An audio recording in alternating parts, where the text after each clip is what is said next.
She's a one-issue Senate candidate, and that issue's now been taken away, and now can be thrown in her face because she's open for what I said. Senate. Oh, I'm sorry. She's already through.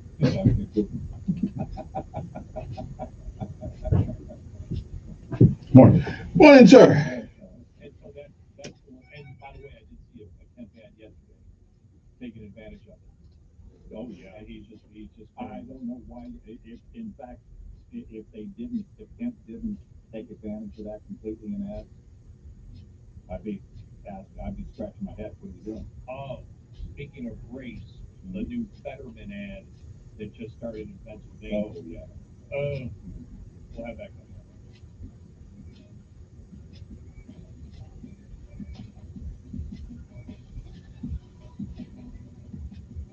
Top 3 Hour News is brought to you by House Products. Visit houseproducts.com. This is Red Eye Radio on Westwood One. If you like listening to Red Eye on Demand, we have more of Eric Harley and Guests for you. Download RER's Extra Mile podcast. More topics and issues discussed. Eric Harley and Gary McNamara for the best-selling Eden Pure Thunderstorm Air Purifier. It uses proven oxy technology that quickly destroys odors, viruses, and more. With over 265,000 already sold, it works. And the Thunderstorm makes a great gift. Listen up. We got a great deal on the 3-pack to tell you about. Eric, I love mine. The powerful Thunderstorm destroys smells in just seconds and even works behind and under furniture. Plus, no filters to buy over and over and over again. Right now, save $200 on an Eden Pure Thunderstorm 3-pack. Require time and technical knowledge. Looking for a hassle-free solution?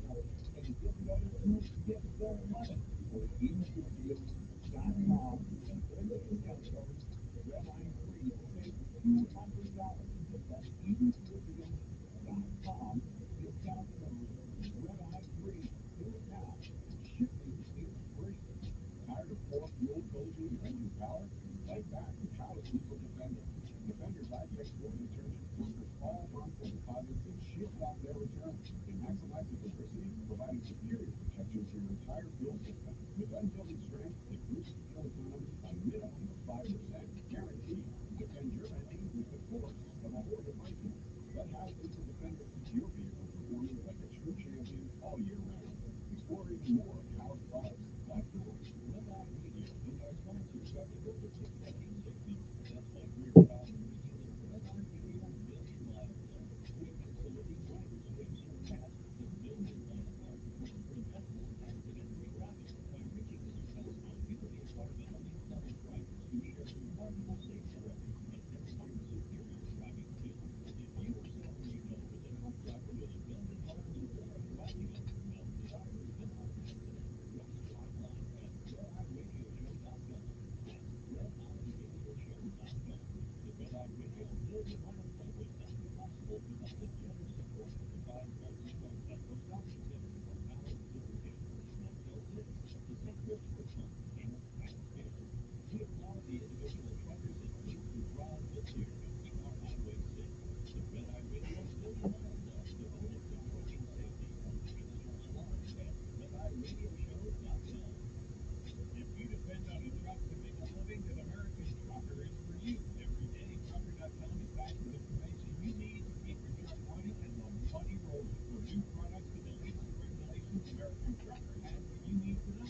American Trucker staff knows that you are running a small business. They work hard to bring you news and information that matters.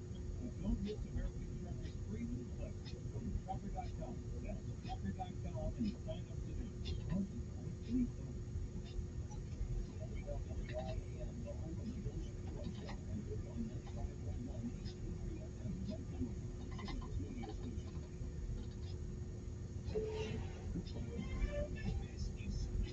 On the Hour, presented by Liberty Mutual Insurance. I'm Deborah Rodriguez in New York. A week after Hurricane Ian slammed into Florida, many who live in communities that were shredded to bits say they can't find the help they desperately need.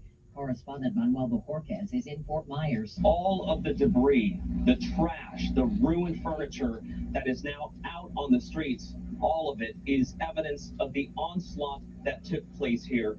Many say that sense of shock they felt after Ian hit is now giving way to a feeling of helplessness. President Biden flies to Fort Myers today for an update from a political rival, Governor Ron DeSantis. White House spokeswoman Karine Jean-Pierre. We're going to talk about what else are the needs in Florida to get to a place of recovery, to get to a place of rebuilding. The death toll from the hurricane is up to at least 108. Former President Trump wants the Supreme Court to step in the case of those files seized at Mar-a-Lago. CBS's Linda Kenyon from Washington. Here's what the Trump team is seeking. He's asked the justices to take the classified documents and send those documents back for review by the special master. Well, Loyola law professor Lori Levinson says it's not guaranteed the court will agree to take up the case. However, the justice who will immediately look at this emergency request is Clarence Thomas. And Trump's lawyers are hoping Thomas will be friendly to a Trump request. An 85-year-old Iranian-American prisoner serving time in Tehran on spying charges has just arrived in Oman for major medical surgery. Bakr Namazi is the first American freed by Iran since President Biden took office. Yankee slugger Aaron Judge makes baseball history. The call on the Yes Network as Judge broke Roger Maris' 1961 American League single-season record in Texas. I was thinking of my wife, thinking of my family, my teammates, just the fans, the constant support I've gotten through this whole process, through this whole year. 2 Americans and a Dane have won this year's Nobel in Chemistry for coming up with a way to snap molecules together. Royal Swedish Academy's Hans Ellegren. They received the prize for the development of click chemistry and bioorthogonal chemistry. 60 years ago today, a man named James Bond debuted at the movies in London. CBS's Steve Futterman looks back. On this day in 1962, a film named Dr. No had its premiere. No one could have predicted what that would lead to. In the first Bond film, we do get a taste of some of the classic lines. Bond. S&P futures down 28. This is CBS News. Liberty Mutual customizes your car and home insurance, so you only pay for what you need. Visit libertymutual.com to learn more. Do you know what people see when they Google you? Search engines don't always get it right. And when they're wrong, it's your reputation on the line. So what do you do when you don't agree with your search results? Call Reputation Defender at 800-401-6681. Reputation Defender by Norton is one of the most trusted names in online reputation repair. We have over a decade of experience in fixing people's search results, and we can help you using cutting-edge approaches. Reputation Defender pushes unflattering information down to lower pages of your search results. Few people ever look. We also promote the good stuff so that it rises to the top, letting you put your best foot forward. Your good name is too valuable to leave to the whims of a Google algorithm. You owe it to yourself to take control with Reputation Defender. Visit www.reputationdefender.com or call 800-401-6681 for free advice on your situation. 800-401-6681. A controversial Oscar winner returns. After months of backlash, it seems Will Smith's getting out of career purgatory. I heard it myself. Slaves are free. Apple says it'll officially release his new movie Emancipation on December 2nd and start streaming it a week later. The movie got shelved for a while after Smith slapped comedian Chris Rock at the Oscars. Wow. Now, even if both the film and Smith are eligible for Oscar consideration, Smith himself is banned from attending the ceremony for the next 10 years.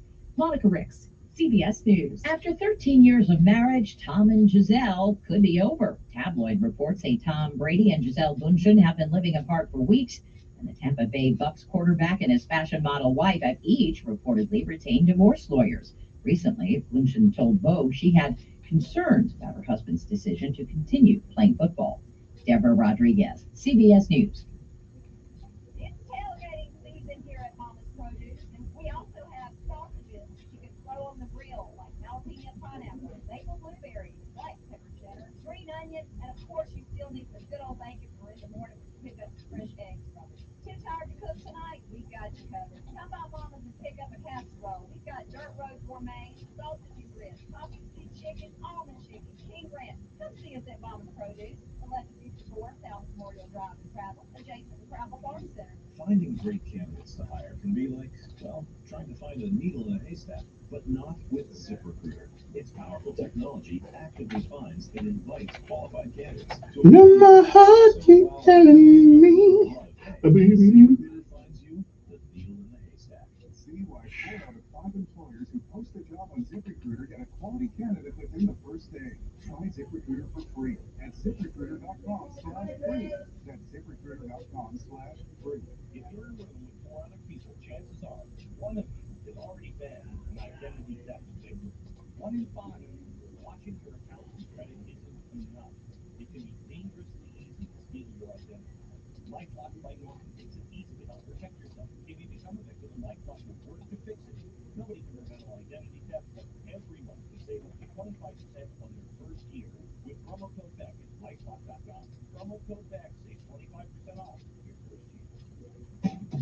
Don't miss Sean Hannity. Biden incoherently adheres live This afternoon at 2 p.m. on News Radio 1440. and number 2. Your WSFA First Alert Weather Forecast on News Radio 1440. Sponsored by Lowe's.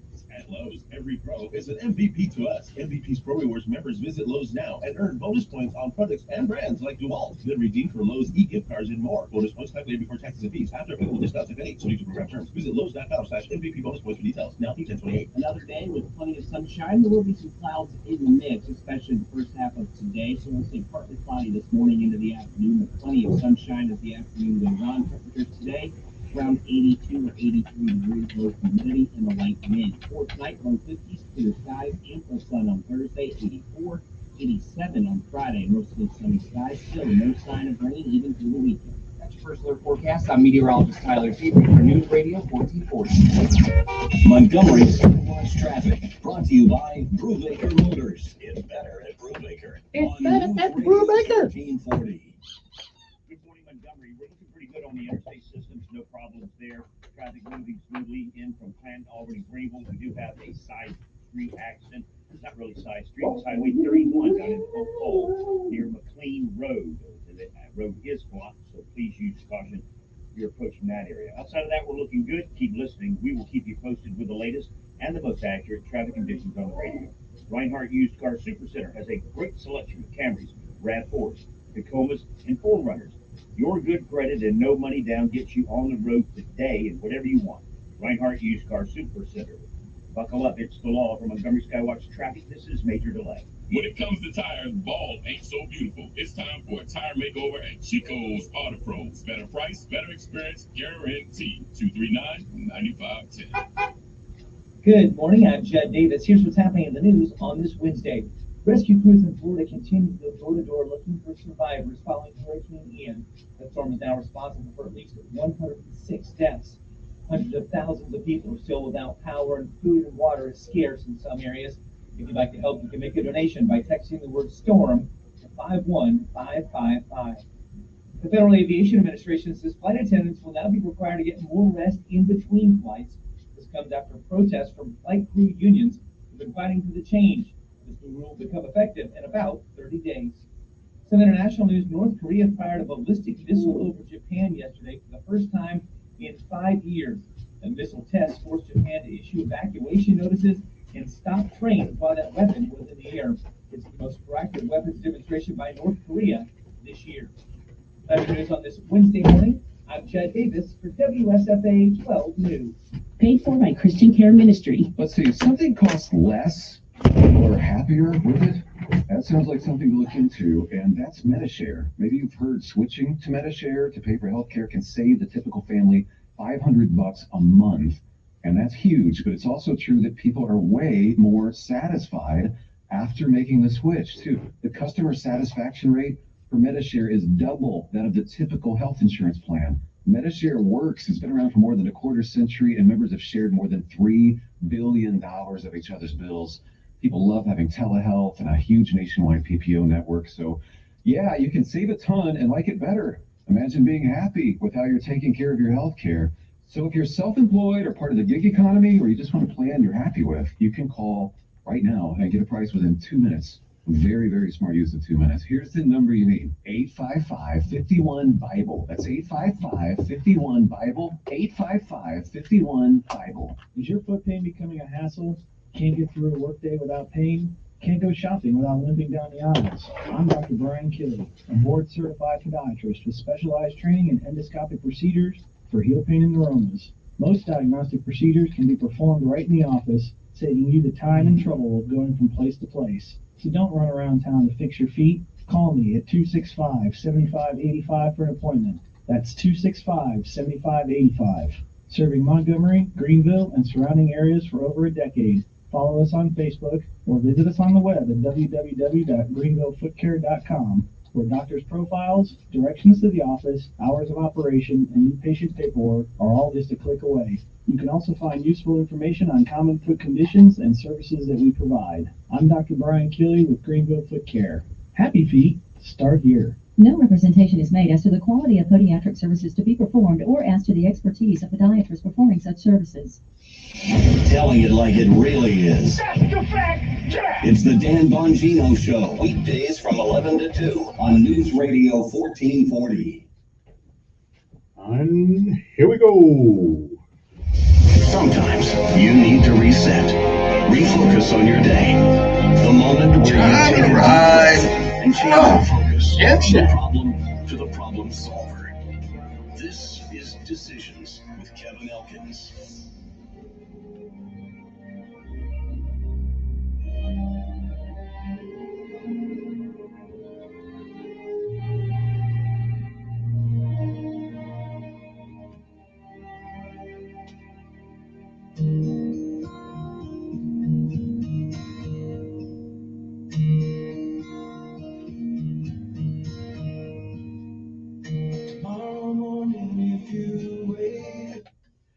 And good morning, Montgomery, Alabama. It's time to rise and shine once again, if you can. For it is another day that the Lord has made.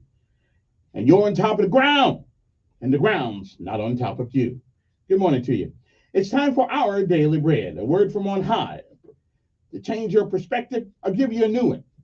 Either way, it's good for the soul. Good morning to you. I'm Kevin Elkins, and this is News Radio 1440.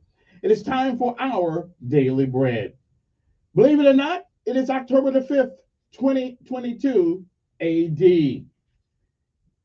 Today's daily bread is simply entitled Grieving and Grateful.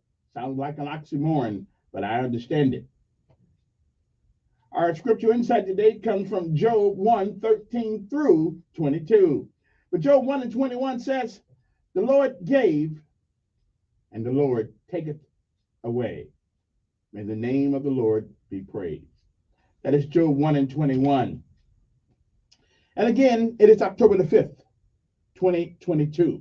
It is a day unlike any other, because this day has never been. And it won't ever come again. And once it's gone, you don't get a do-over. You don't get to summon it from the past.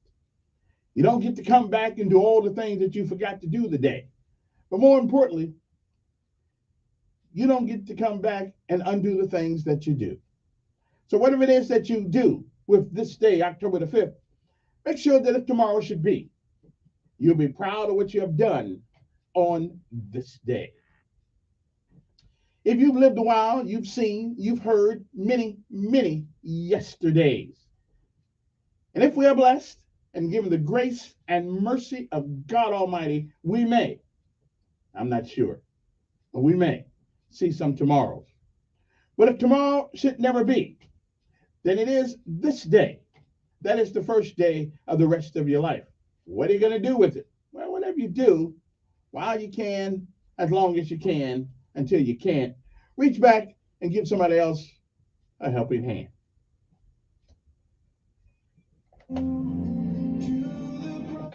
Benjamin Elijah Mays once said that whatever we do in life, we should do it so well that no man living, no man dead, and no man yet to be born can do it any better. And I say that is the standard by which you live your life. You shall always be successful.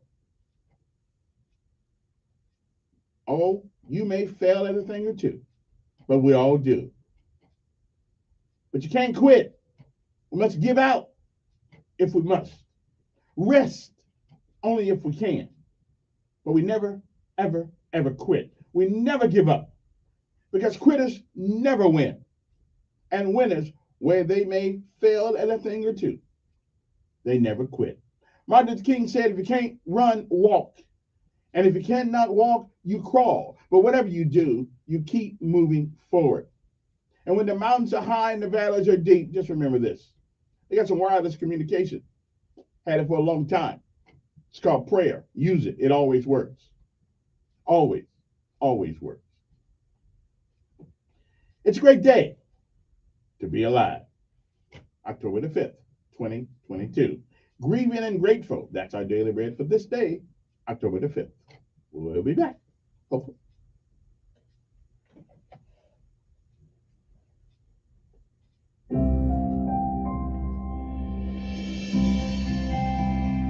Hello, I'm Sochil Dixon. Welcome to today's encouragement from our daily bread, grieving and grateful. After my mom died, one of her fellow cancer patients approached me. Your mom was so kind to me, she said, sobbing. I'm sorry she died instead of me. My mom loved you, I said. We prayed God would let you see your boys grow up. Holding her hands, I wept with her and asked God to help her grieve peacefully. I also thanked him for her remission that allowed her to continue loving her husband and 2 growing children. The Bible reveals the complexity of grief when Job lost most everything, including all his children. Job grieved and fell to the ground in worship with a heartbreaking and hopeful act of surrender and expression of gratitude. He declared in Job 1:21, the Lord gave and the Lord has taken away. May the name of the Lord be praised. While Job would struggle mightily later through his grieving and God's rebuilding of his life, in this moment he accepted and even rejoiced in God's authority over the good and bad situations. God understands the many ways we process and struggle with emotions. He invites us to grieve with honesty and vulnerability. Even when sorrow seems endless and unbearable, God affirms that he hasn't and won't change. With this promise, God comforts us and empowers us to be grateful for his presence.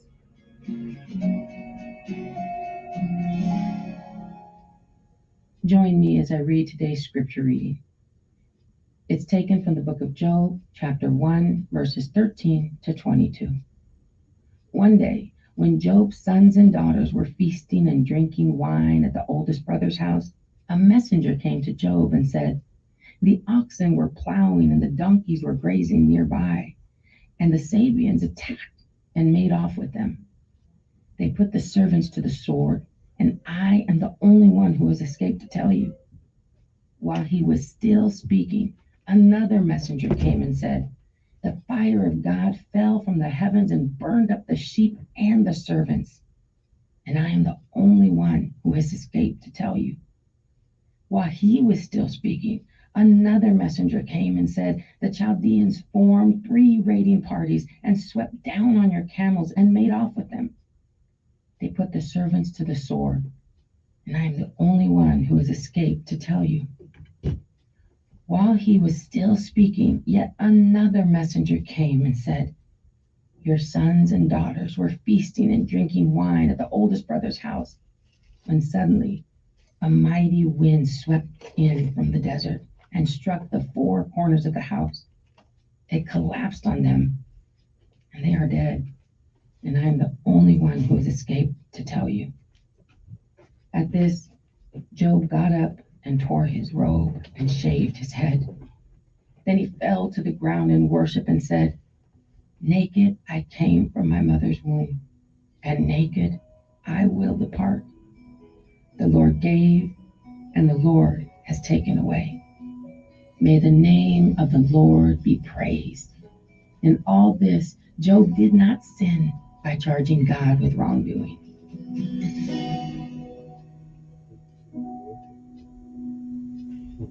Let's pray.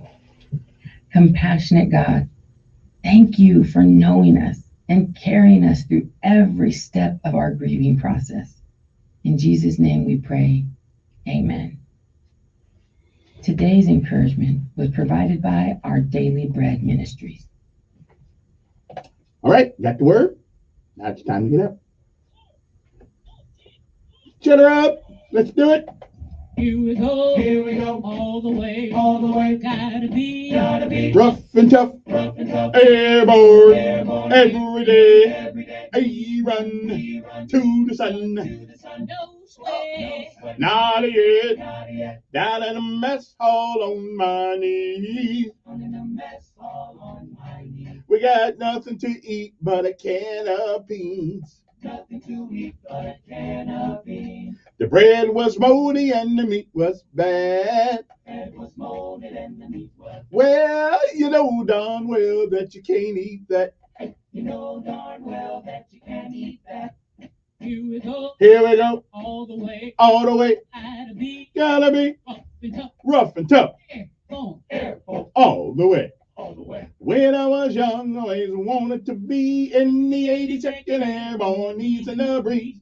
Now that I'm here, I'm gonna do it right. Jump from an aircraft while in flight.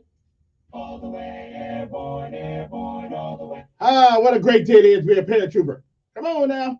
All the way, airborne, all the way, driving on. Driving on. early one morning. In the drizzling rain, well, I picked up my parachute and boarded the plane.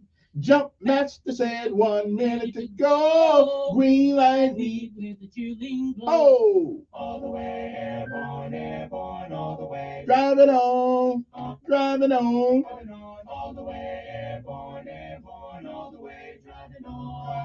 Driving on, Here we go, all the way, gotta be rough and tough, airborne, all the way. All right, yeah, it's time for PT. Okay, one more day of PT. This is it. This is Wednesday, so we gotta do PT. So I gotta get up and run some now. So you guys hang loose. Somebody get Sergeant Major. Tell them come on out. He might say, this is what he might say. Eat it up. Oh, nobody hate. Come on. This party. Here we go. We got the groove. Airborne Daddy is on the move. Can you feel it all in your soul? Can you go just a little bit more? Hey, Lordy, Lordy. Hey, Lordy, Daddy. Hey, come on. Woo! The airborne way. Sometimes I wanna quit, but my pride won't commit. Come on. It's looking good. Woo! Okay, that's enough of that. Okay, that's enough of that. All right, one more day of PT, then we can call it a week on PT anyway. Anyway, now, because we're the reserve crew. Okay, when they call us, we're in some deep trouble. Anyway, good morning to you. It's time to rise and shine as we honor all of our armed forces. While we may sleep at night, we may take a day off, they don't. They sit on the fences all over the world and saying, not on my watch. We'll not let anything happen to you tonight. Sometimes you can work that out and sometimes you can't. But they're there to try. Good morning. Also, good morning to my Montgomery Sanitation Department, to all the guys who come to work before I do in the morning. Montgomery Police Department, I know they're still trying to get me speeding coming down Madison Avenue, but you don't speed when you listen to Luther Vandross. It just you can't do it. You just mellow out. Okay, so I'm just saying. If anything, I may be going too slow. Anyway, good morning to you, Montgomery MPD. Also, good morning to the Alabama National Guard. Good morning, guys. Good morning to the first sergeant down there. I still got your flag. I'll get it to you. It looks good here in the studio, though. I'm just telling you. I appreciate it. Good morning, ALEA, Alabama Law Enforcement Agency. For those guys who traverse the highways and byways of Alabama each night, hoping that nothing goes wrong with anybody, especially you. Also, good morning to the Montgomery Sheriff Department, the High Sheriff of this county. Of course, it's Derek Cunningham. Police chief, of course, is Daryl Albert. But more importantly, I mean, not more important, but also as important, good morning to the Montgomery Mayor, Honorable Stephen Reed. Now, okay, we just disagree on some things, but I like the guy. Really, I do. Really, I think he's a good guy. Okay, I just got to get him out of that Democrat Party. Okay, but think about it. I got some news on that too. That's why I'll tell you something. I've changed my mind about some things. Okay, I just couldn't help it. But anyway, good morning to Maxwell Air Force Base, the United States Air Force's intellectual arm of that service, right here in Montgomery, Alabama. We like to say good morning to all the guys out there. We like to call it our Top Gun, our Top Guns. Good morning. Good morning to you out there, and to all the young folks and old folks from all over the world who come here and visit us in Montgomery, Alabama. Hey, we're not really a bad city. I mean, we're pretty good. You know, if we see you on the street, we'll at least stop and help you. I mean, if you're on the freeway, we'll do some of that stuff for you. Okay, anything else? Did I leave anything out? I think so.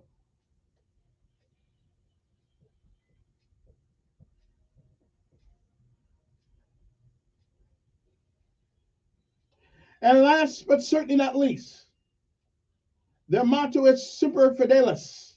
But the Marines couldn't pronounce that, so they just cut it short to Semper Fi. But whether it's Semper Fidelis or Semper Fi, it all means the same thing. Always, always faithful. Good morning to you, jarheads.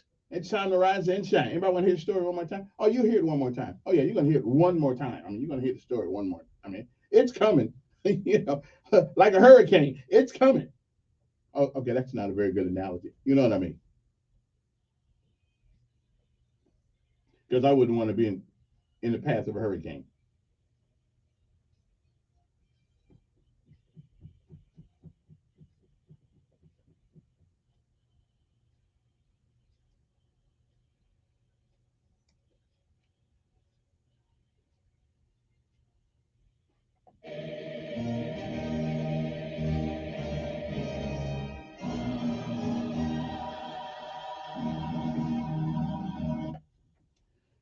Well, what surprises me about Americans? I mean, some dumb, really dumb Americans. Maybe dumb is a harsh word. How about ignorant Americans? They really believe, especially if they're Democrat, they really believe that we have something to do with the weather. I mean, they really believe that crap. I mean, they do. They do. They really believe that we can change weather. I mean, really, you know, I mean, where do we learn? What school can you go to learn that one? So they really believe that we change weather. We cannot change weather. It's not scientifically proven. Back in the 1970s, you know what they said? You know what they said in the 1970s about the world? We were going to freeze to death, okay, by 20, I think it was 2020. I mean, they said it was going to be over. We all going to be sick. We were going to be human popsicles because that was just it. We had messed it up. Now they're saying we're going to warm ourselves to death, okay, so, which tells you that they really don't know. But one thing about it, every time you scare the hell out of people, it costs them some money. Yeah, you gotta buy those solar panels. You know, you gotta buy those. You gotta buy that electric car now because you don't want to put no CO2 or whatever the hell it is we put in the air. You don't want to drive that car. You know, we don't want you riding around in that big Ford 250. Okay, we don't want you to do that. So now you gotta buy something else. You know, people always have figured out how to take advantage of the ignorance of others, and I don't know if I blame them. I just hope I'm not one of them. Okay, on either side. I don't want to be the ignorant one, and I don't want to take advantage of somebody who is ignorant. But I got to tell you, I mean, we got people who actually really believe that they can change the weather. What idiots, okay? Because if you could change the weather, if somebody out there can figure out how to do it, can we get 75 degrees every day, rain like every 90 days for about 45 minutes? Okay, give us enough rain for about 45 minutes and no humidity. I mean, if we can change, you know, can we get that? Can we just get a bunch of those days? And I would be a happy guy. Can we get like 50 degrees at night, 75 degrees in the daytime, no clouds in the sky, except that once every 90 days when we can throw some rain down because good look, the flowers need rain, the rivers need replenishing. We all we need the water. I'm just saying. So for those who think that we can change the climate, can we I'm putting in my request for 75-degree weather all the time, sunshine and low humidity. I mean, who can I put that request into? I just want to know who can give me that. Okay, who can give me that? I'm just saying I like to have that because if we can really change weather, okay, we ought to be able to request certain kind of weather. I'm just saying if we can really change it, let us just put in our request.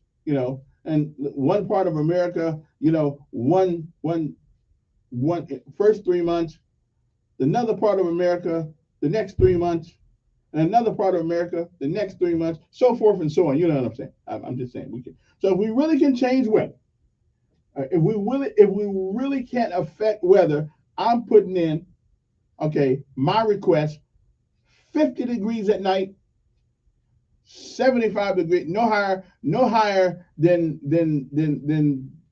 78, in the daytime. No humidity, no pollen, none of that stuff. I'm just saying, if we can really change it, let's knock that out right quick. Anyway, good morning to you. It is 6:31 in the morning. If you got to be there by 7 o'clock, you have exactly 29 minutes by which to reach your desired destination. Good morning to you. It is a great day to be alive.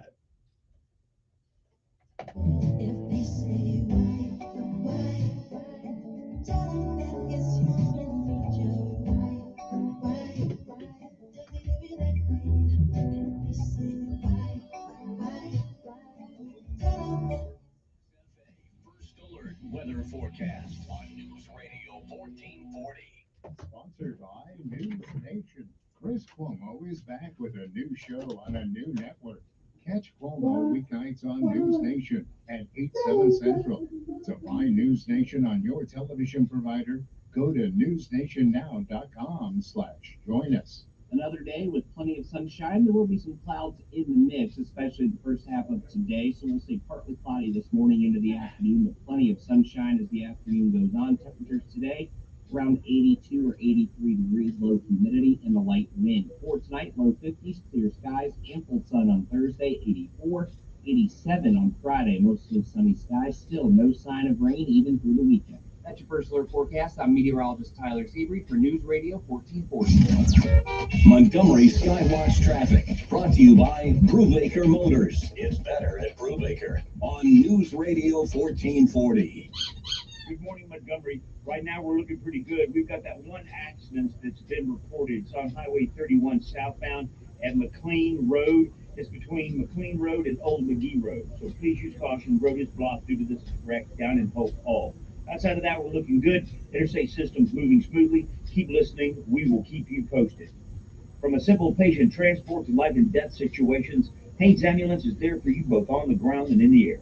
Haynes Ambulance, ready at a moment's notice.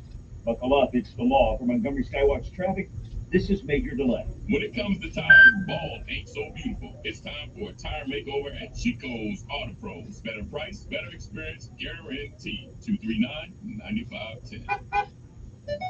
Call of Duty esports fans are having a good day as the league just announced the start of the next season, December 2nd. This is the quickest turnaround the league has ever seen, and the league usually starts in February. The first major of the season involves professional play, amateur play, military esports competitions, and the COD Mobile Championship on the weekend of December 15th. With the series' next blockbuster, Modern Warfare 2, on the horizon, it's going to be a good year for Call of Duty. The latest esports and gaming news. Find it online at checkpointxp.com. Do you owe the IRS $10,000 or more in back taxes? Are you being audited or investigated? Has the IRS sent you a letter demanding payment? You may not know what they claim. Make this free call to the tax doctor now. Let them negotiate with the IRS on your behalf. Call 800-631-9123. 800-631-9123. That's 800-631-9123.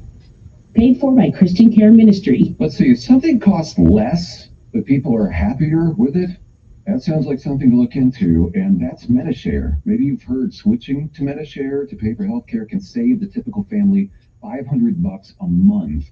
And that's huge, but it's also true that people are way more satisfied after making the switch, too. The customer satisfaction rate for Medishare is double that of the typical health insurance plan.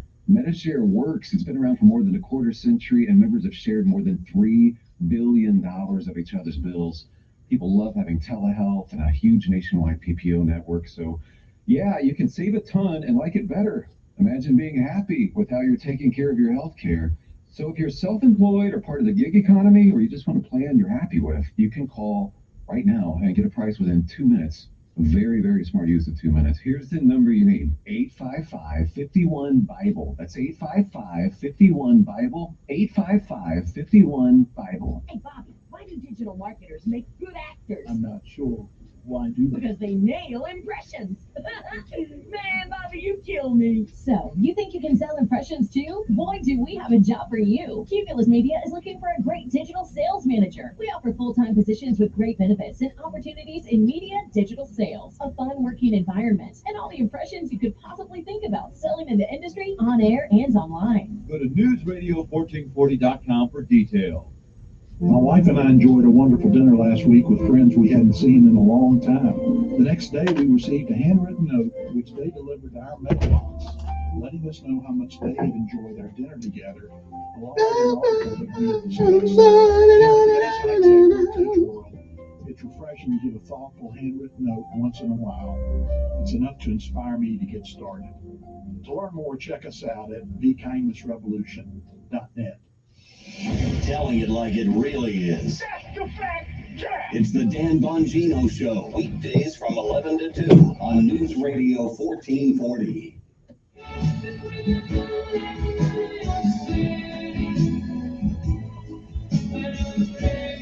Okay, I went down to my resident liberal in the building. That's right. That's right. One of the hosts on Mix 103 down there, she believes that we can change the climate. I tried to convince her like in 30 seconds that there's no way you can do that. Now don't get me wrong. Don't get me wrong. We can do things to affect the way climate changes us. Okay. Point in case. Okay, let's say you live in Wind Lakes. You got 13 trees surrounding your house. Now your house is going to always be cool, right? It's going to always be cool because you got 13 trees surrounding the house and little shade there and stuff like that, and you're good. Okay, so it's always going to be cool. Okay, whether or not you have the greatest insulation or not. God gave us insulation called a tree. So if you do that, but if all of a sudden one day you get this brain notion, your brain goes on a brain fart, and you decide to cut down all the trees. Okay, now listen to this real quick. Let me have my coffee because I gotta drink coffee on this one. So you cut down the 13 trees around your house. And now your house is 20 degrees hotter inside in the summertime. So now you're claiming that the seasons are changing. It's getting worse. No, you cut down the trees. You affected how the weather affected you by your own actions. You didn't change the weather. The sun has been in the same place it has always been, at least that I know of in my lifetime and other lifetimes too. So, because you guys do realize that if the sun moved 20 minutes to the north or 20 minutes to the south or closer, then we all fry. You know that, right? It's over. I mean, we just froze. Now, if it moves back a little bit, we freeze to death. So, because the Lord knew exactly what he was doing. So, if you guys really believe that you can change climate, I have a friend that's a psychologist. Really, I do have one. No. You may need a psychiatrist because you may need medication. So, I got a friend that's a psychiatrist too. Okay. Now, I'm willing to entertain, discussion about that one of these mornings, because if you really believe that, if you're one of those people who think you can actually change the weather, you may need some psychological help. Okay, I'm not mad at you. We all need some psychological help sooner or later. We all need help. Okay, so I mean, there are things that I believe that people think crazy. I mean, I think that food in the refrigerator communicates to one another, and I realize that people, they think I'm crazy when I say that, but I believe that. I believe that food communicates with one another. I believe that peanut butter talks to the jelly and the jelly talks to the peanut butter. I believe that. Okay, I mean, that's why we put them together, right? They work together. So I believe while you put them on the bread, they be communicating. Say, it's pretty good. And so sometimes I go to the refrigerator middle of the night when the lights out, and I sort of like listen on the outside, because see, every time I open the refrigerator door, the lights come on. They know I'm there. Okay, so I'm just saying that I know to some of you guys that's really weird, but I don't believe it is. I think food. I think it communicates. So we all have our weird ideas, and if you think that's crazy, that's about as crazy as you thinking that you can change the climate. Okay, I'm just saying. But I wanted to admit that my idea may be a little bit off kilter, but I believe hey, the bologna talks to the cheese talks to the bologna, the peanut butter talks to the jelly, the spaghetti talks to the meatballs. I think that's what happened. And they get together in the same pot. We cook them up real good, and that's why some food really tastes really good. There's a communication thing going on there. I'm just saying you might want to think about that for a second. Anyway, you know what time it is? It's time for the lessons of life. Okay, that's not one of them. That's my own. That's my own. That's my own theory. That's a theory. But one of these days, they're going to prove that everything communicates on Earth some kind of way. It does. Okay. Word of the day. Now, the word of the day is an interesting word. It's a great word, as a matter of fact. It is a careful judgment in which you give your opinion about the good and bad parts of something, such as a piece of writing or a work of art. Okay? This word means a careful judgment in which you give your opinion about the good and bad parts of something, such as a piece of writing or a work of art. What is the word? Well, the word is spelled Critique. Critique. The word is critique. Critique is sort of like an honest opinion, neutral opinion about something. Okay, you show the good parts of it, you show the bad stuff. See, critique and criticism are cousins, but critique shows both sides. Criticisms only show one side. Okay, so just in case, so you go to your teacher today, Mr. Johnson. Oh, hey, well, before I get off that, anybody know where I can get a COVID? My son's got to go to Washington, D.C. this weekend. So I need to know, is there any place I can get a COVID shot? They say you got to have a COVID shot. So is anybody, not a COVID shot, but a COVID test. Where can I get a COVID test on real quick? Anybody know that? Text me, 241-9998, because I need to get him one, because I don't think he's been by himself on. Well, he went to a sheriff camp a couple years ago. He didn't like it. He wasn't too afraid. Wasn't too crazy about mosquitoes. But Upward Bound, which is a great program, they're going to Washington, D.C. to see how they're getting screwed, glued, and tattooed. Anyway, how their money's already being spent before they even make it. So anybody knows where you can get a COVID test on a moment's notice, 241-9998. How about texting, brother, so I can knock that out? So I got to get that today. If there's a drugstore or someplace like that that does that, let me know. All right, 241-9998. That is my text number. All right, anyway, so critique is a careful judgment in which you give your opinion about the good and bad parts of something, such as a piece of writing or a work of art. So the next time you look at something, look at it with critical eyes, with a critical mind, and look for the bad and the good. Give a critique, not necessarily criticism. I'll take all the criticism you got, so I don't have a problem with that. Now, life lessons. Now, this is something that I think you learn as you go along, because this is it takes you a while. It takes you a while to figure all this out. What I'm going to tell you next takes you a while to figure this out. But at some point, you'll get to this point. Now, there are some lessons in life you learn strictly by living, and that's what these are, life lessons. And today's life lesson is this: do not love anything you cannot trust. Do not hate, okay, what you can't have. Don't say what you can't show. And don't judge what you don't know. Okay? That's good. Now that's a lesson. I'll say that one more time. Do not love what you can't trust. Don't hate what you can't have. And don't say what you can't show. But more importantly, do not judge what you don't know.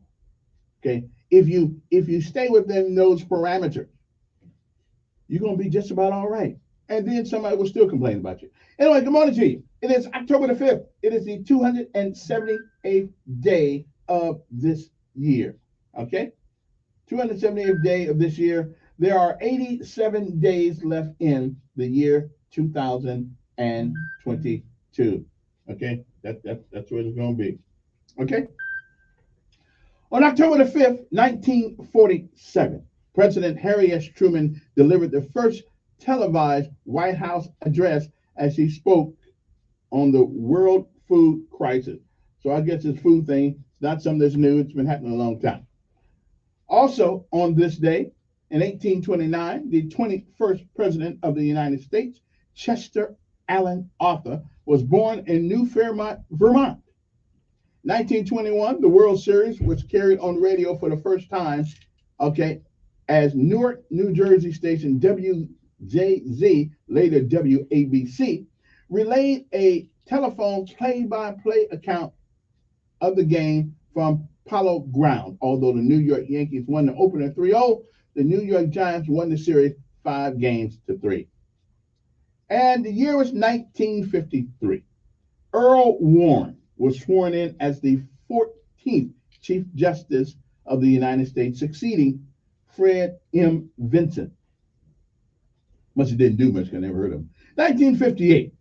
Racially desegregated Clinton High School in Clinton, Tennessee was mostly leveled by an early morning bombing. Well, at least nobody was there, hopefully.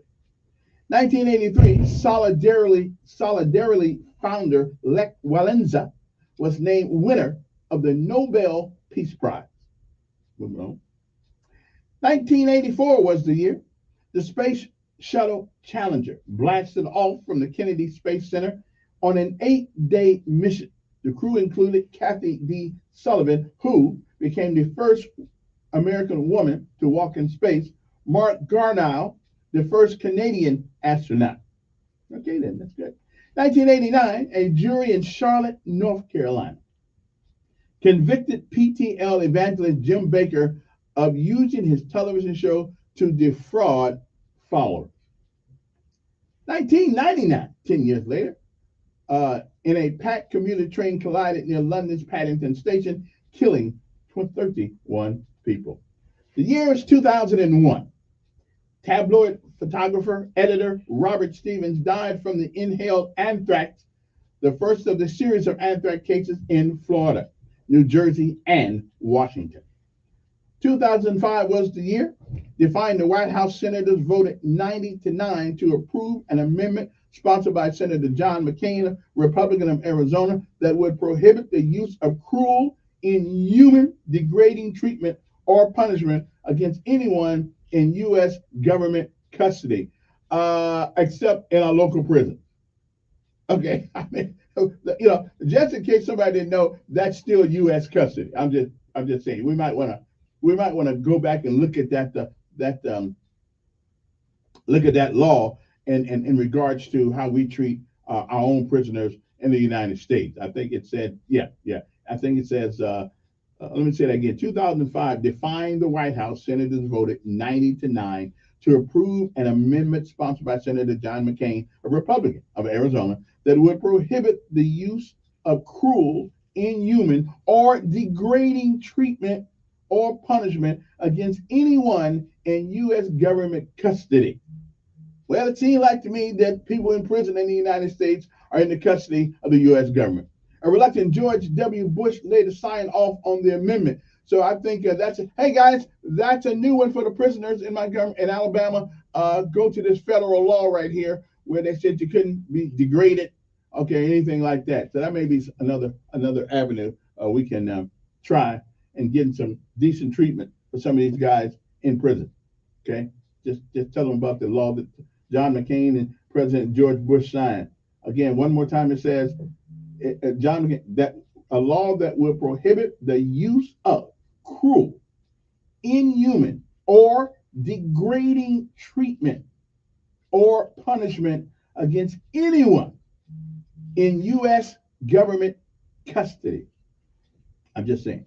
A reluctant George Bush, of course, signed the law and signed off on the amendment. In 2011, Apple founder Steve Jobs, 56 years old at the time, of Palo Alto, California, had died. In 2017, Hollywood executive Harvey Weinstein announced that he was taking a leave of absence from his company after the New York Times article detailed decades of alleged sexual harassment against women, including actress Ashley Judd. I don't know what alleged sexual harassment is. It's kind of hard to figure out what sexual harassment is anymore. Hey, you looking mighty fine today. Well, how do you know? How do you know I'm looking fine today? What, you looking at me that hard? You know I'm fine? So next thing you know, you're in sexual harassment. Don't say that. Just walk on by. That whatever. 10 years ago, well, 11 years ago, however long it was, President Barack Obama filled the Rose Garden with doctors supportive of his health care overhaul, saying, nobody has more credibility in the American people in this issue than you do. Americans Elizabeth H. Blackburn, Carolyn Guyder, Jack W. Szostak won the 2009 Nobel Peace Prize of Medicine. Okay, 8 years ago, a suicide bomber blew himself up in Gronsky, killing 5 policemen and wounding 12 others as the Chechen capital celebrated the birthday of its pro-Russian leader. No sense me trying to kill the guy's name, Ramzan Kadyrov, or Kadyrov, close to it. Anyway, I should look at these names before I go in there with these names. But hey, no sense doing what I've never done before, so let's just keep going. And about 4 years ago, Republican Senator Susan Collins of Maine and Democrat Joe Manchin of West Virginia announced they would vote to confirm Brett Kavanaugh on the U.S. Supreme Court. All right, and those are just some of the things that have happened on this day in the world. Now, the U.S. debt. Now, I realize that most of you folks don't care because we're gonna never pay it back anyway. We're never going to pay this money back, and I'm just trying to figure out who we owe anyway. It's our money. We can print more if we want to. But the U.S. debt topped $31 trillion. $31 trillion in U.S. debt. Now, personally, I can't even conceptualize $31 trillion. I got a hard time right now talking about $3,100. They're talking about $31 trillion. But I'm still trying to figure out who we owe the money to. Okay? Seriously, we can print some more if we need some. So I don't know why we worried about $31 trillion. Just clean the slate, start over, call the treasury and say, hey, we need some new bills. Because right now, $31 trillion.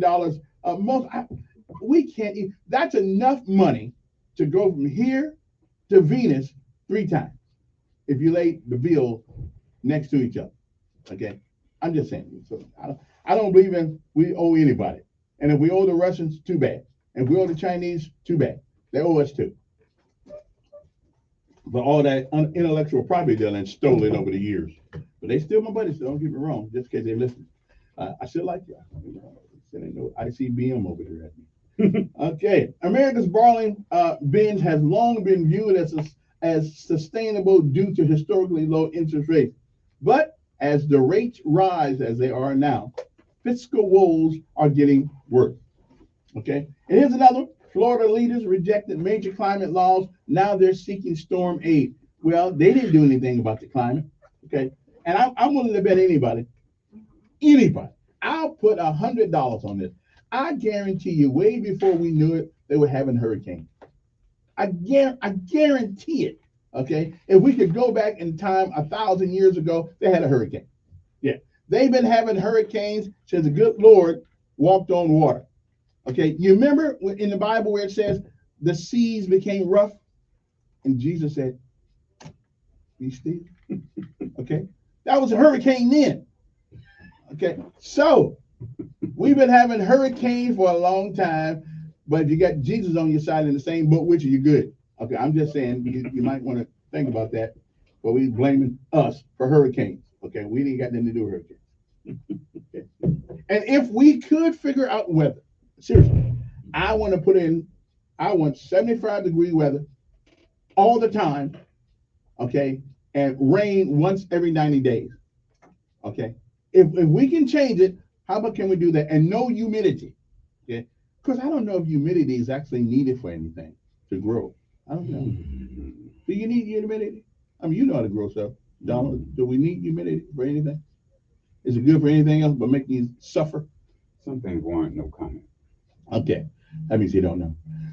Anyway, okay, I'm just saying we may need a little humidity, but we don't need much of it. And no pollen. No, we gotta have the pollen, because if we didn't have the pollen, things wouldn't grow. Okay, we can have pollen. Okay, just not as long. I mean, if we really can change weather, then I'm putting in my request right now, 75 degrees, just like it is in Honolulu, all the time. Okay, except maybe 3 days in the wintertime, so we feel like it's Christmas. So we can get cold weather from like the 23rd to the 31st of December. Then you'll be in that Christmas spirit. Other than that, no cold weather. Cold weather for about a week, and everything else 75 degrees. If in fact we can change weather, I'm just saying. And who do you put that request into?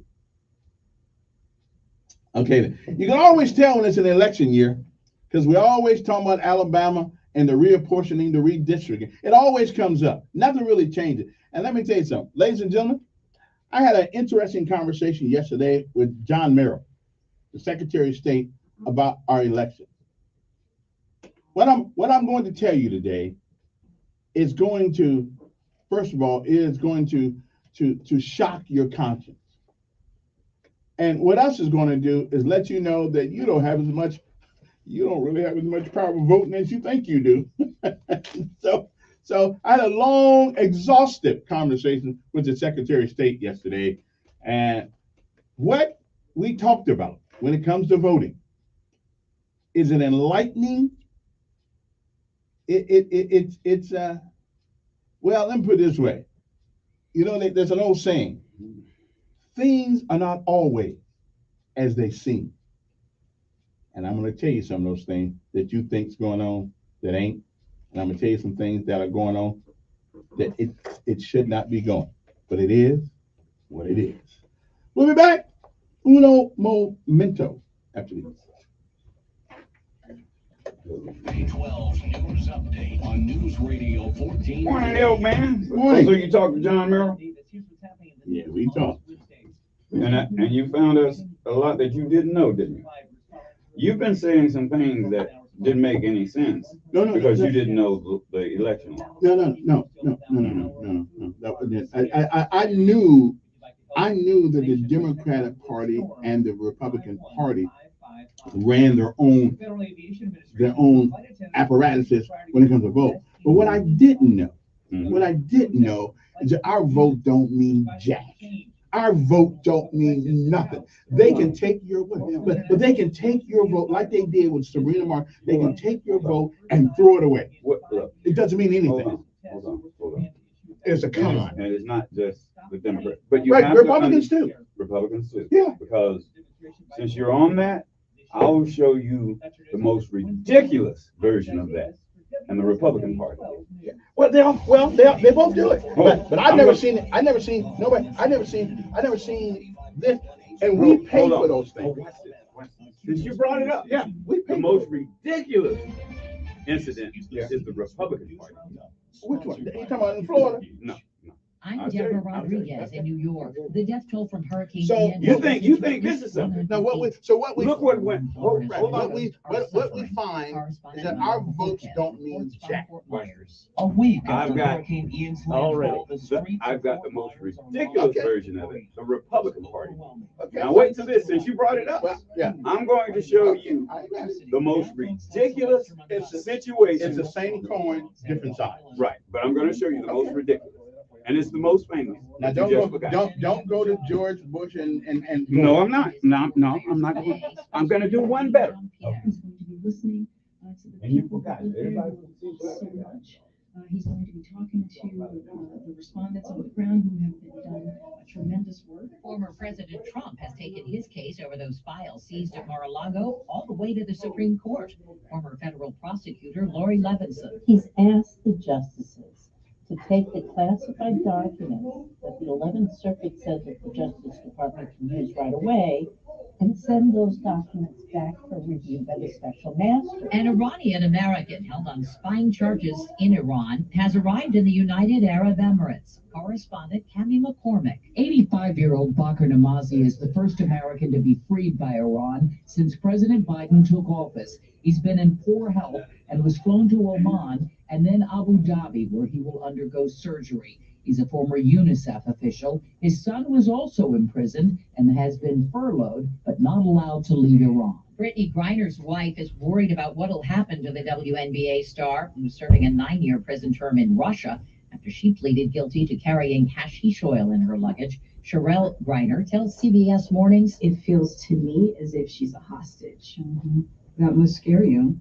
It terrifies me because, when you watch movies, like, sometimes those situations don't end well. A Russian court will hear Brittany's appeal later this month. Yankee Aaron Judge finally got the job done. Swung on. There it goes. Deep left. It is high. It is far. It is gone. Number 62 to set the new American League record. John Sterling with the call on WFAN radio as Judge made history in Texas. That's not true. That's for nomination. The nomination is controlled By the party. Right. Period. End of story. They even control who you choose to nominate. And you can nominate somebody and they can take that person like they did, take them off the ballot. But and they have a guideline that they can. 14,000 votes are still not counted. I can show you more than that. So I'm going to give you an example. I ain't voting no more. No, you have to understand. I'm voting. Wait a minute. I'm not voting no more for Everyone who goes into that booth should be aware that during the nominating process, you are voting for the person approved of by. That's right. Approved of by. That's right. The Democratic or the Republican Party. But you think you're doing the approving by voting. You're not approving. That's right. You're just voting for who they have on the slate. Now, you know what? They can change that. That's right. After the vote. If it's someone they disapprove of. That's right. And then so why are they letting them run if they have their disapproval? I'm going to give you the biggest example. I'm going to save it for that. I'm going to save it for that. And I'm not voting for no more thing that has Democrat or Republican attack. I'll vote local. Well, you just didn't know. Well, they merely select the person they approve of. It's a selection and not it's a nomination. Right. And they select it. We don't elect them. They select them. It's a nomination. Yeah, I hear it.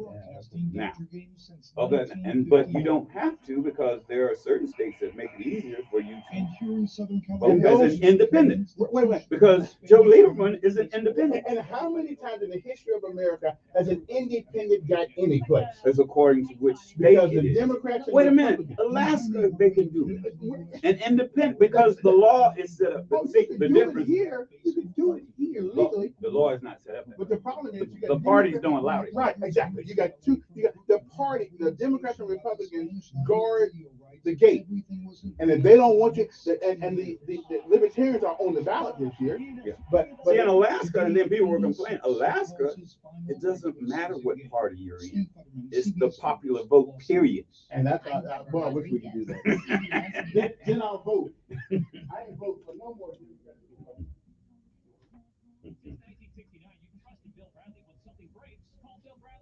plumbing, heating, and air conditioning concerns. Bill Bradley will come fix your home. Call today and tune up your AC for only $74.95. Bill Bradley is your source for all things green, including available financing on HVAC. Certificate number 8449.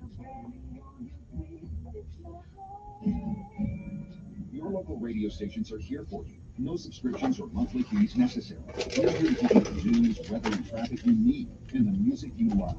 But if the foreign-owned record labels get their way, it could stop the music. They want Congress to force radio stations to pay them more money, simply to play their music. Don't let radio go silent. Text LOCAL to 52886 and tell Congress to protect local radio stations. This message furnished by the National Association of Broadcasters. He's the voice of the conservative millennial. Ben Shapiro. The Ben Shapiro Show, tonight at 8 p.m. on News Radio 1440. Depend on it.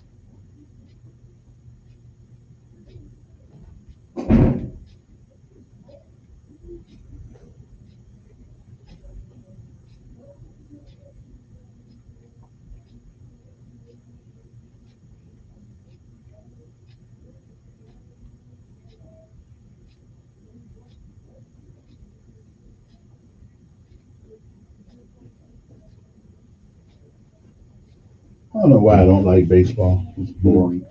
Bro, Oh man, that's the most popular sport to get into. If you have a kid, baseball is a thinking man's sport, first of all. yeah, that's a lot of And it doesn't tear their bodies down. I know, but that's a lot they tell you is a thinking I man. mean, you can have a pot belly and be 40 years old and be a baseball player. Because you can do like the guy did the other day, just hit a home run. You don't have to run, just walk around. No, that's true. He's done it 62 times this year. And that ball is worth $2 million. To some food. Yeah, I'm just saying, for it. And welcome in, everybody. It is 7:07 in the morning. Before we get started this hour, let me tell you a little bit about our sponsor of our show, which is J.L. Lane Truck and Auto. J.L. Lane Truck and Auto. If you have need for a pre-loved car, a beautiful pre-loved car. Okay, first of all, I need you to go to the website, jllanetruckandauto.com. jllanetruckandauto.com. All one word except the .com. You got to put a dot there and a com. Okay. So check it out. Online inventory. You can go there and check it out. You can pay there. You can buy there. Cars have been cleaned and cleared of all known issues, past a rigorous and vigorous inspection process. And if you're ready to ride, go to 208 Gun Road. But if you don't, of course, you probably don't want to walk over there. But if you do want to walk, that's where they are. Or get a ride over there. Okay, you can check out the cars in person. But if you don't have a car, you can check them out online at jllanetruckandauto.com. Okay, and if they don't have it, they'll get it for you. Okay, but here's the great thing about it: they don't worry about your past; they worry about your future. Okay, so if you had some credit issues in the past, don't worry about that. You talk to Mr. Lane, you talk to Steve, and you can convince them that you're worthy. But tell you heard about them on the radio. That'll give you an extra point. That's like a veteran's preference. I heard it on the radio from Kevin told me to come over here because you guys will do everything you can to put me in a car. That's like getting a veteran's preference, going to the post office, something like that. So make sure you remind them that you heard it on the radio and you over there to do business. Okay, so give them a call, 272-4313. That's 272-4313. That again is JL Lane Truck and Auto. And don't forget, you can pay there and buy there. J.O. Lane, truckandauto.com. All right, good morning to you, everybody. Hope this day finds you well. It is a Wednesday. It is first Wednesday, second? What's that one? First and third. First and third, okay. First and third. Okay, First so and third. Donald Jenkins is with me this morning. I don't want to keep somebody waiting on the phone from take this one call, and then we'll get to my main subject this morning. Good morning, how you doing? Yes. We're doing pretty good. Yes.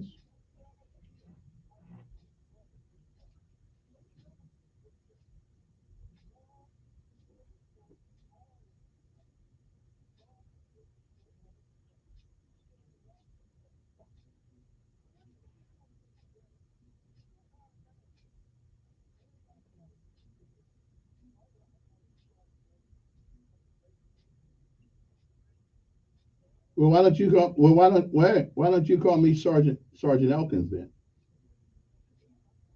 I mean, if we're gonna use them titles, I got one. I'm just saying. Yeah. Mm-hmm. Mm-hmm.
All right, there, Mr. Ed. Okay. Now, here's my wine for today. I don't normally wine, but All the time. sometimes you got to do it. So yesterday I'm sitting around, I'm still wondering about this case, this Sabrina Martin case, and this my vote just got threw out in the trash, and I'm thinking it was done illegally. But lo and behold, after having this conversation with the Secretary of State John Merrill yesterday for a while, and after I got off that phone, my eyes were still glazed over because I found out that the Republicans and the Democrats have the legal authority to pretty much throw your votes away in the nominating process. They don't even have to honor it. They can dump your votes like they did mine. Because these are private organizations. They make their own rules, their own bylaws, but they got us all fooled. They actually make us think that our votes mean something when we go into that booth, and I'm telling you they don't. So I have decided I'm not voting for another person on a Democrat or Republican thing at all. Because they can throw your votes in the trash like they did mine. No, they didn't throw it. Yes, they did. Nobody's counting that vote. Nobody's counting that vote. Can I tell you, here's the biggest example, and you've forgotten, and most people have forgotten. Mm-hmm. The biggest, it's not a Democratic thing, it's not a Republican thing. They're the same thing. They are parties. They're the same Those thing. parties approve of the candidates. I'll give you the best example of that, and it caused a lot of frustration. In the state of Illinois, they had an election. And in that election for senator, they had a senator who retired. So it was an open seat. About 15 people ran for the seat, Republican and Democrat. The Democratic side had a nominee. The Republican side had a nominee. The Republican nominee, in March, there was the vote, right? The nominee was chosen in March. 3 months later, there was a big scandal on the Republican nominee. I think his name was Jerry Ryan. Jerry Ryan dropped out of the race. He decided to quit the race, okay? Then, after he quit the race, the Republican committee nominated or selected a person from Maryland to be the nominee. Now, they spent over $60 million statewide in that election, right? Mm-hmm. The party chose a person, You tell me what's your name. Alan Keyes. Mm-hmm. Mm-hmm. They selected Alan Keyes over the objection of all of those other people who had spent over $60 million. Mm-hmm. And the people had voted for. Mm-hmm. So statewide, 105 counties of Illinois did not choose Alan Keyes. And Alan Keyes went on to go against Barack Obama Mm-hmm. and lost in a landslide. Mm-hmm. That's when Barack I wouldn't agree Obama with won. that either. He won 192. He won 100. I think it was like 100 and something of all of the. No, it was 92 out of 105. I think something like that. See, I'm going by memory, so it's not. The thing is, it was ridiculous. So that means there were a lot of Republicans who actually voted for Barack Obama when you really get down to it in that race, because they were ticked off at what happened. So what I'm saying is not a good thing to do that, and it's not just a Democratic thing. And people It's need both sides.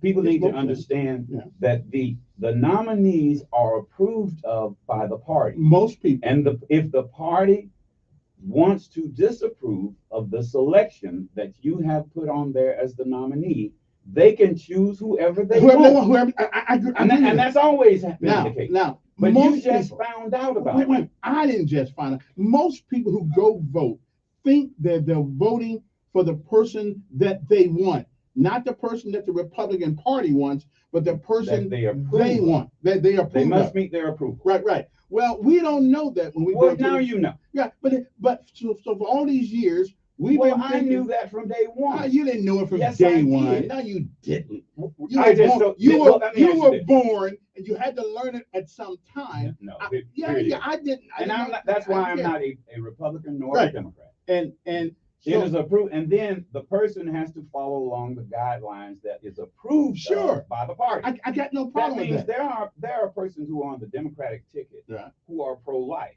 but because it's the party's line, they just say, well, I just won't talk about it or whatever. But I am this. But at the and end that's of on the both day- sides. There are Republicans who are pro-choice, Right. but they don't They say don't that. say it. Yeah. But here's But to meet the approval of the party, there are things you will agree to. But I'm telling you that the average American that goes into a voting booth thinks that their vote is the determining factor of who gets elected. They think that. I thought that. It is not.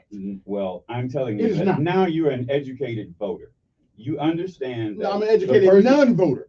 Well, now on. that doesn't solve the problem, Kevin. It just because Solves you my found problem. It out, solves my problem. just because you found out Right. that the nominees have to meet the approval of the party.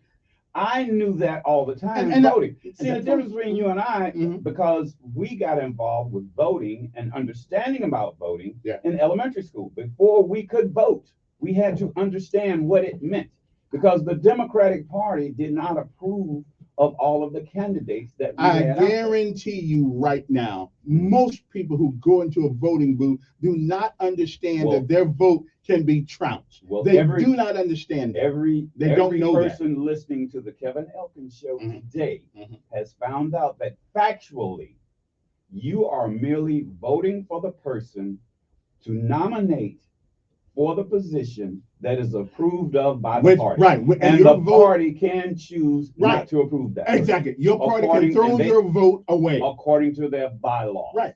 So if a person has not been approved by the party before or after the vote, okay, Then why are they letting people vote for them if they have not been approved? well, they were approved at first. Oh. So that means through deception, Mm-hmm. we approved of your vote because you told us XYZ. If you did not tell us XYZ, this is invalid. It is a contract that is invalid. The contract that these people sign, when you sign on to be in that party, you agree to this. I agree with that. And once you 860-1440. sign that contract, if you have done anything to make that contract null and void, it's over. 860-1440. And then they can choose who they want. 860-1440. But here's the problem. Here is the problem. I doubt, out of 100 voters, I doubt if 20 know that their vote for the most part don't really matter in the nominating process. It's what It does matter. it is what the party decides at the end, and not you. If they're approved. That's right. And but what we're under the assumption that the party, We're in the assumption that the vote party counts. has done their due diligence, Right. and this person is approved of pre-election. Wait. We're under the assumption that our vote count. Well, that's the assumption we were under. The caveat in there is if the person has basically lied. Well, why is that not And on all? they- Why is that not on the ballots and stuff that they put out? They ought You to don't put have on. to put all that. Wait, out wait. there. You Oh know. yeah, you Now know. you know. Now you know. But well, I knew and that. I'm never going to vote in another In other election words, again that has I've Democratic heard Party you with it. for weeks talking. I've been waiting for this moment Yeah, to tell you if the only way you agreed to that is when John Merrill told you. But if I had told you the very same thing, you wouldn't have believed it. But John Merrill had to tell you. Well, I told you know what? I even called in on your show and told you and that the one caveat time. I gave to him, I said, listen, I know you are a Republican, So and therefore you're not going to agree with me. And I understand legally what you're saying. I understand legally, but the average voter does not have a clue. so I told you that over the Yeah. radio. Yeah, I and got you you. hung up on me. Yeah, yeah. Good morning. Who's this? Yes.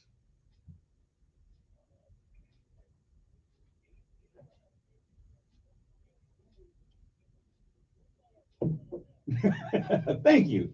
Thank you. You think it's got? That's what it is. You think it's got something to do with color? Yes, it does. Because that happens all the time. But you think it's got something to do with color?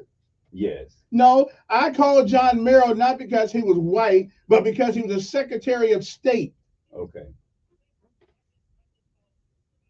Well, don't make an accusation that's not true. It's irrelevant. It's irrelevant. He's a Secretary of State. That's the only reason why I called him. It doesn't matter. I don't know if he white or not. I ain't seen him in a while. I mean, he may be trans race. I don't know. Trans race. I like that one. Mm-hmm.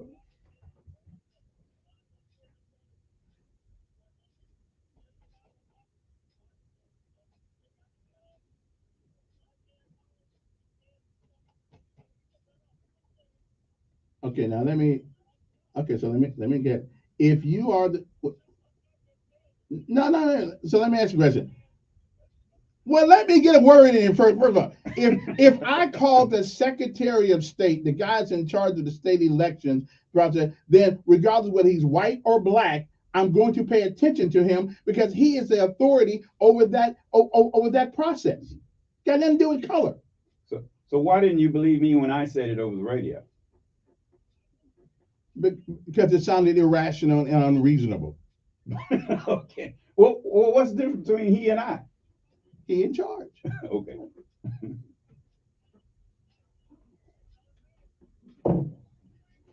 It's got nothing to do with color. He holds a position that supervises that process. Whether it's white or black, you're right. When the Secretary of State tells me, for all intents and purposes, that my vote really don't give a crap, they can override me. Yeah, my ears perked all up, my head, the antennas came out my head. I almost threw up because I couldn't believe it. I didn't believe him either. But it is what it is. Well, that's not what he said. He said what I said. Oh, Lord.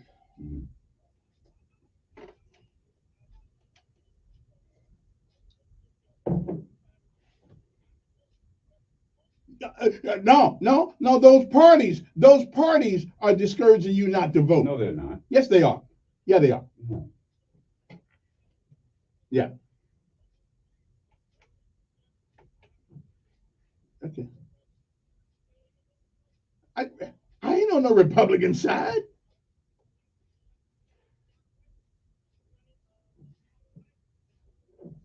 I'm for all the people, brother. I'm for all the people. I'm even for you sometimes.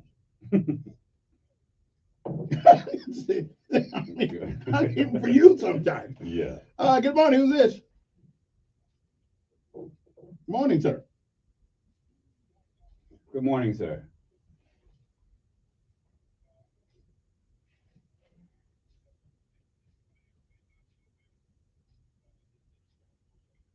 Mm.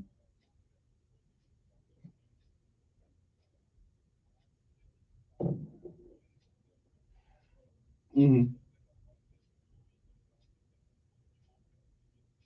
Right.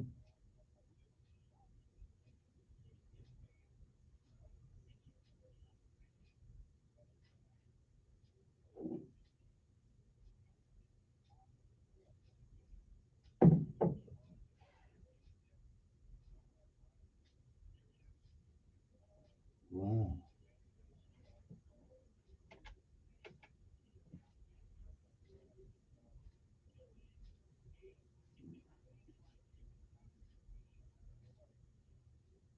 Wow.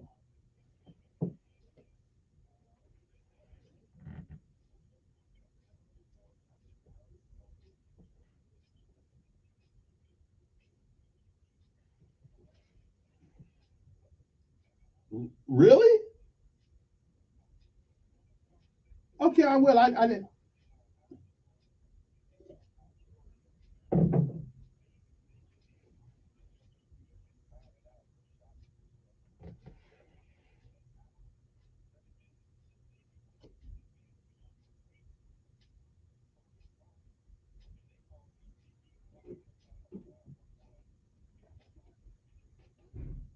Right, right, right, right.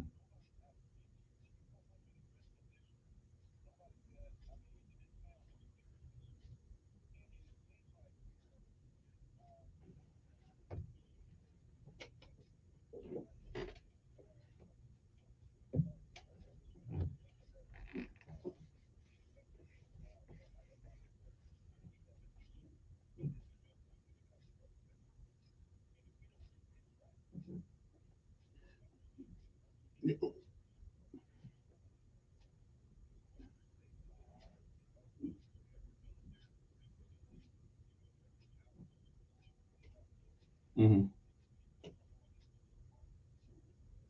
Yeah,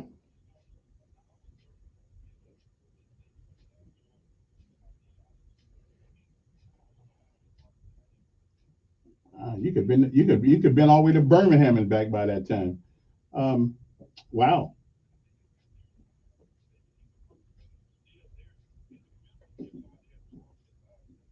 Hmm.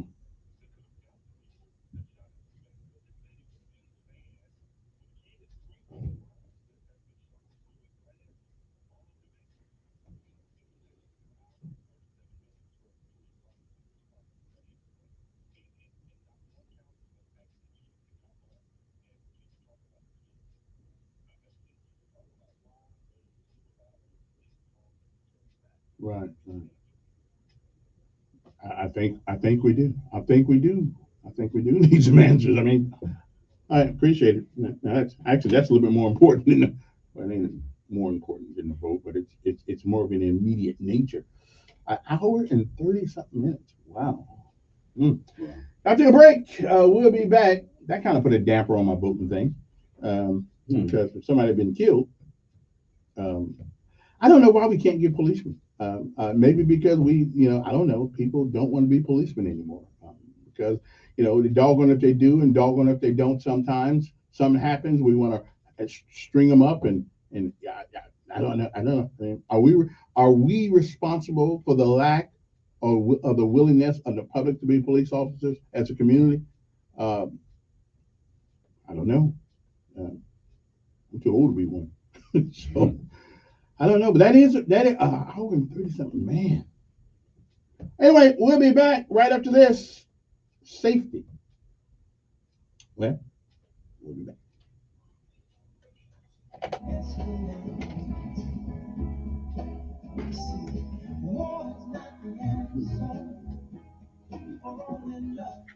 That's wow. That's, That's kind of bad. I know why people think I don't understand what the man was saying. I do. I'm telling you that the average voter does not know that their vote is almost insignificant. Well, you're speaking for yourself. No, I'm speaking for everybody. You see, They can throw anybody's vote out. No, I don't know how many people They could are 14,000 uneducated votes. like you and I mean, I imagine a lot of people go into the voting And think booth. they And matter. what I just said, you do matter, but you must understand that that's why people run under tickets. They are approved of by the Democratic Party, which means the Democratic Party is supposed to say, okay, this person has filled out an application that said, I'm not a felon, I'm doing this, and I've done this, and they've And answered they the can't question figure here. that out within a year. Sabrina Martin Okay. ran for a year. Yeah, She but ran what for a happened? year. What had happened was, see, here's what you had there with Sabrina Martin. Yeah. You had some people who did an opposition research Mhm. after the election. Well, see, Exactly. they did the After opposition the research after the election, Because they didn't expect and her to win. not the Democratic Party. They didn't do it. It was an outside element that did the opposition research, and therefore the Democratic Party had to say, "Hey, well, I guess you're right," because Okay, so a guy who's in the political realm said, "We're going to contest us." She had won the race. Yeah, I know. And they said, "Well, we got something coming." Right. So I didn't know that, and I don't know who was in charge of the opposition. Well, I know some of the people that are involved in that opposition research. But you get what I'm saying. Right. But here's my so problem. once, see, they went through because they didn't know she was going to win. No. I'm with you.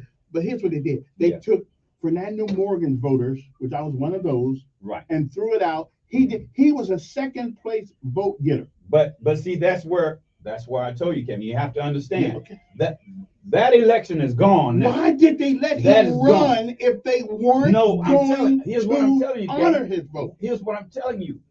In Illinois, when I'm talking about Alabama. I'm saying it's the same thing. It is most the people rules don't of the know party. that. Most people It's don't the know rules that. of the party. People don't know that. In other words, all those millions of people who had voted for these other folks, I got you. That vote thrown out. Most people don't. And they know brought that. Alan Keyes from Maryland. Yeah, I thought that was a dumb thing to do. Here's what I'm saying. Think about it, Kevin. But we don't know that. I know that they can do. The voter don't know. Here's that what I'm telling you. Don't count. How did the Republican committee, executive committee, do that? They made a decision. The millions of voters who voted for all those other people and the $60 million that all those other people spent went out the window. Okay? So this is peanuts compared to what has happened in other states. I just want you to know this is a nationwide thing. If you are not aware, if for any reason the person who is nominated does not feel the obligations that the party feels they do, they can put that person out and put whomever they want in.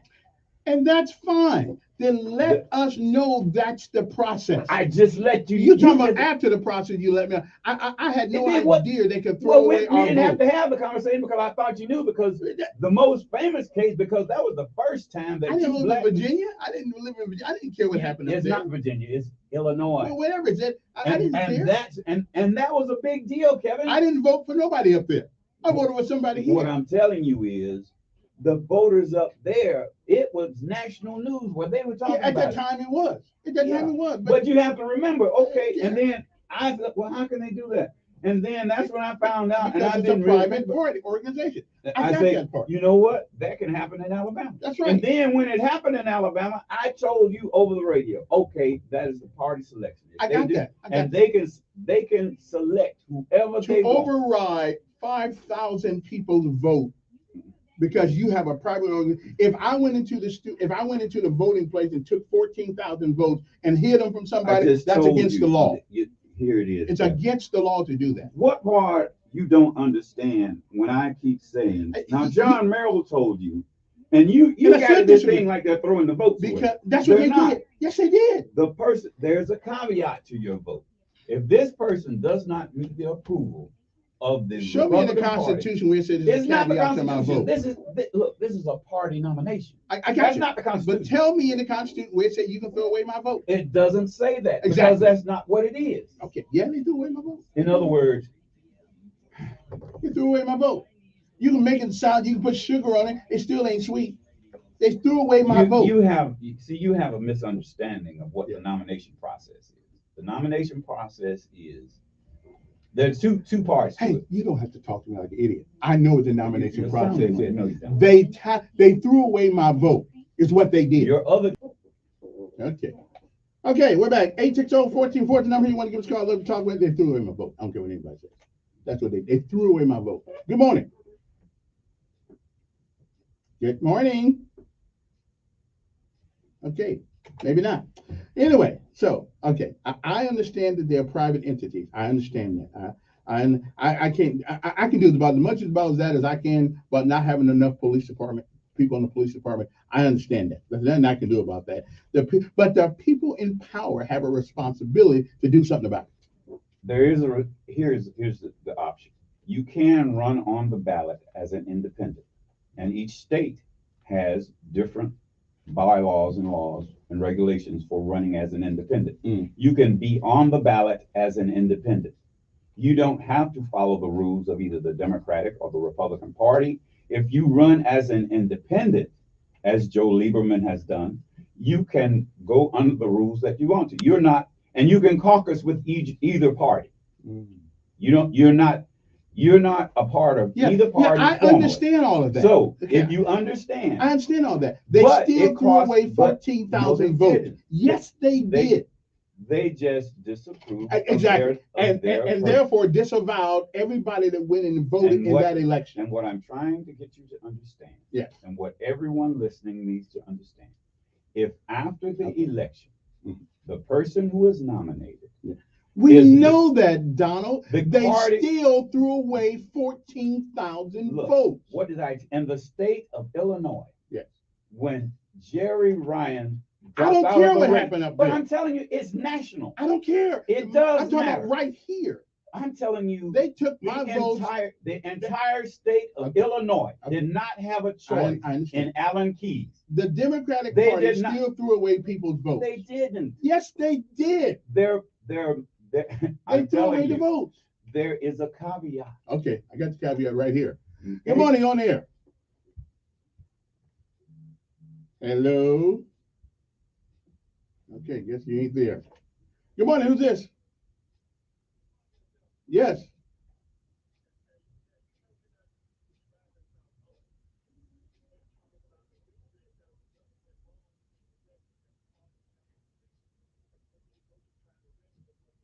Mm-hmm.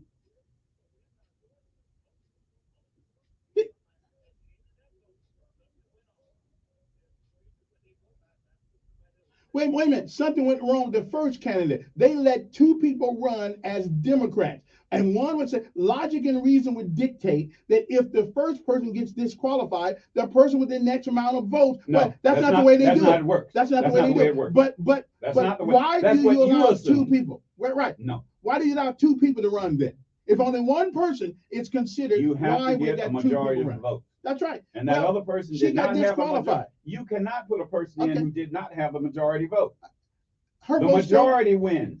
In other words, if you read it, the majority wins. Yeah, I hear And you. if the majority does not win, Yeah. then the person that does win the majority wins, and they're not selected. Then the party selects. So If why? you look at it, So why would you allow a person to run as a Democrat if you had no intention that's not what it on was. allowing It was- him to it was- take up the mantle? It was deception afterwards. Okay, all right. They threw away He 14,000 did votes. see. He did not win the majority. Okay. I hear. What y'all saying may be what the party does. That's fine. Now, but I'm telling he you, has another choice. He okay. can run as a writer, and that's now what he's as an doing. independent. But we all know in a state where Democrats and Republicans run things, writing in is almost a wasted effort. Look, if he had the money to go out and campaign and get his name out, Right. because no one knows the name of the other person. Mm-hmm. If you get your name out more than the other person who's on the ballot, then you could win. And that takes a lot And that's of what money. Sabrina Martin did. Her That's name was out there more than the other person. And that takes a lot of money. But I understand that. But And that's what she did. But for the most part, though, they threw so 14,000 votes now. Let's take his 5,000. Let's say they disqualified her. She ran for, and they did. She had 9,000. She had 9,000 votes. Well, the All next that is irrelevant The after runner-up had 5,000, almost 6,000 votes. All that is irrelevant after So, the so vote. what they're telling you is that every other voter who voted for Fernando Morgan, what they say was, "Screw you, your vote don't count." Well, Kevin, I'm trying to tell you, the entire state of Illinois I did mean, not choose I'm Allen not, Keyes. right. I'm not in Illinois. I'm But talking I'm right telling here in you, Montgomery. That is the way the party works. Okay, well, the party's Whether screwed. the party The is party's Republican, crooked. the party is not crooked. You Party's have to crooked. understand the way it works. Party's crooked. They're crooked. Why let people run if you have no Well, intention you on have to selecting them? understand the part. If the nominee Right. in Illinois, they had several other people who were on the ballot. The party's But you crooked. keep saying no. It is relevant if you understand it's party rules. Period. Okay. It's whether that's that party And that's is in fine. Alabama or it's in Illinois. Yeah, I get If the party can choose who they want to, if the person who won the nomination is disqualified, and the party has the right to do that. But And most you must people don't know that. Now you know it. Right. Or But- after the game, we know that. No, after the game, you know it. No, I knew it before. I'm In not other a- words, I'm not in other words, when the guys were bragging that they're gonna get Sabrina Martin out, I said, well, I'm wondering, who's the party going to choose to be in there? And logic and reason would dictate you take the guy who No, got the next that's best not- vote. No, because that's the way not it their works. rules. No, That's because not their that's rules. not the majority. That person was not chosen by the majority. Oh, okay. You understand? Okay. He was the second runner-up. No, but he did not win a majority vote. Well, she didn't either. It seems like. See, you're only nominated through the voting process. Well, wait a minute. By a majority vote. Well, she won the majority votes. Right. So now we're going to come up with another caveat. No, she won the majority vote under deception. Oh, who determines what deception is? Well, the party is. Well, she didn't object to it. Okay. I ain't mad. She stepped down, right? I guess I don't know. Yeah, she didn't object to the charge. Are they forced her out? Whatever. Listen, I don't care who wins. My thing is that you took 5,000, almost 6,000 votes, and did not count them. That's peanuts. Okay, but anyway, there are more important. There are more important things, and again, what Willie said. Having people shoot at a bus and taking over an hour or so to get somebody to respond to it. That's ridiculous. I mean, everybody should have stopped right what they were doing and go over there, because you can have a squabble at a house and you'll see 10 police cars. Yeah. My question is, how far or how long did it take for 911 to relay that call to the police? I think that's where there seems someone should ask the question, okay, when that 911 call went in, what was the response, and when was the response from the police department, and what happened there? I think that's where somewhere between the 911 call and the police. Yeah. Gotta take a break. There's a disconnect. Anyway, what I decided that I ain't voting for Democrat or Republican. I don't care who runs. Well, I ain't running. I'm not even voting that crap anymore. Well, you're just an ostrich. Local vote. So you're just being an ostrich. No, local people who are not tethered to a party, I'll vote for. I'm just not even going to bother no more. It's a waste of time. No, it's not. Yeah, they can throw your candidate off the ballot if they say, "Ooh, they did something. They had an impropriety." Well, okay, and that's it. So your vote at that point, your vote don't count. Well, they're approved by the party. Yeah, I got you. I take a break. Well, let me take this one call before I go. Oh, wait, hungry. All right, we'll be back. Ooh, you've got to find a way.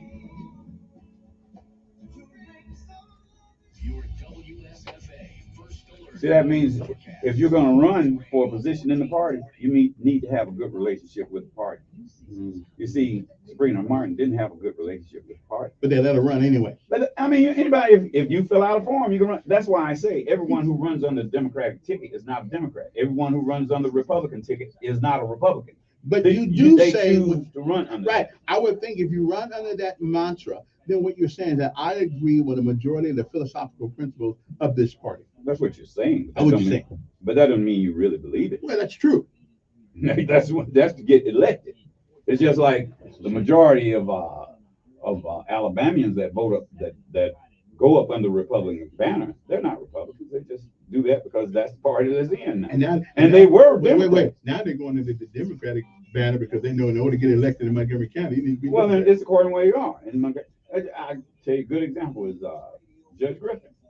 He was a Republican and he was nominated or selected for that position by the governor who was a Republican. And then to get on the ballot, he got on that. Who's going to vote for him as a Republican? And Jimmy Poole. Yeah, same thing. Everybody turned Democrat so they could win. That's what I'm saying. So you understand that when you sign that contract, you have to say certain things there that you will and will not do, and you have and have not done. And the opposition research on Sabrina Martin showed that she had made an incorrect statement on that contract. So you're signing a contract. But that should not be the voters. That should not be the voters' problem if you guys didn't do their due diligence to do that before the race. And that's why I keep going back to Illinois to show you how big that can get. When Jerry Ryan signed his contract and that disclosure agreement on there, he left out the fact that during his divorce that this was because they want to know is there anything that be an adverse effect in this election against you and your personal dealings? And then you have to say, now all he had to do was say, well, in my divorce decree, we had some little blah, blah, blah, blah, blah. But he didn't put that on there. So then that means the party forced him to drop out the race. And then they selected someone else.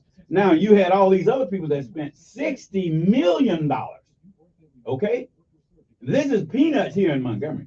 $60 million and over 3 million votes were just wiped off. But to tell me that You know what I just my said? vote don't count because That's they not what disqualified the number one vote getter, which in every place else in the world, the first runner up gets the bid. We have a two-party system. Except in politics. We have a two-party system. And those two parties have agreed to that.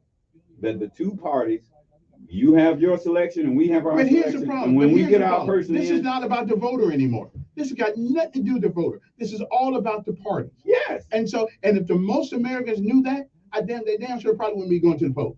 Well, that's why I told you I'm an independent, Kevin, because I don't try to follow the rules of either party. But you got no power. But there's no much. Hey, independents don't have no power. If you're and got no look, and Republicans don't look. Right. I mean, if you are a Republican in the Republican Party, you don't have any power. Know who has the power? And then the Democrats. Know who has the power? Yeah. The Republican Executive Committee. Right. That's who has the power in the party. And that's the same with the Democratic And the Democratic Party, that's the same. The Democrat, and that's who the Democratic. So why why tether yourself to it? Well, why tether yourself to a party?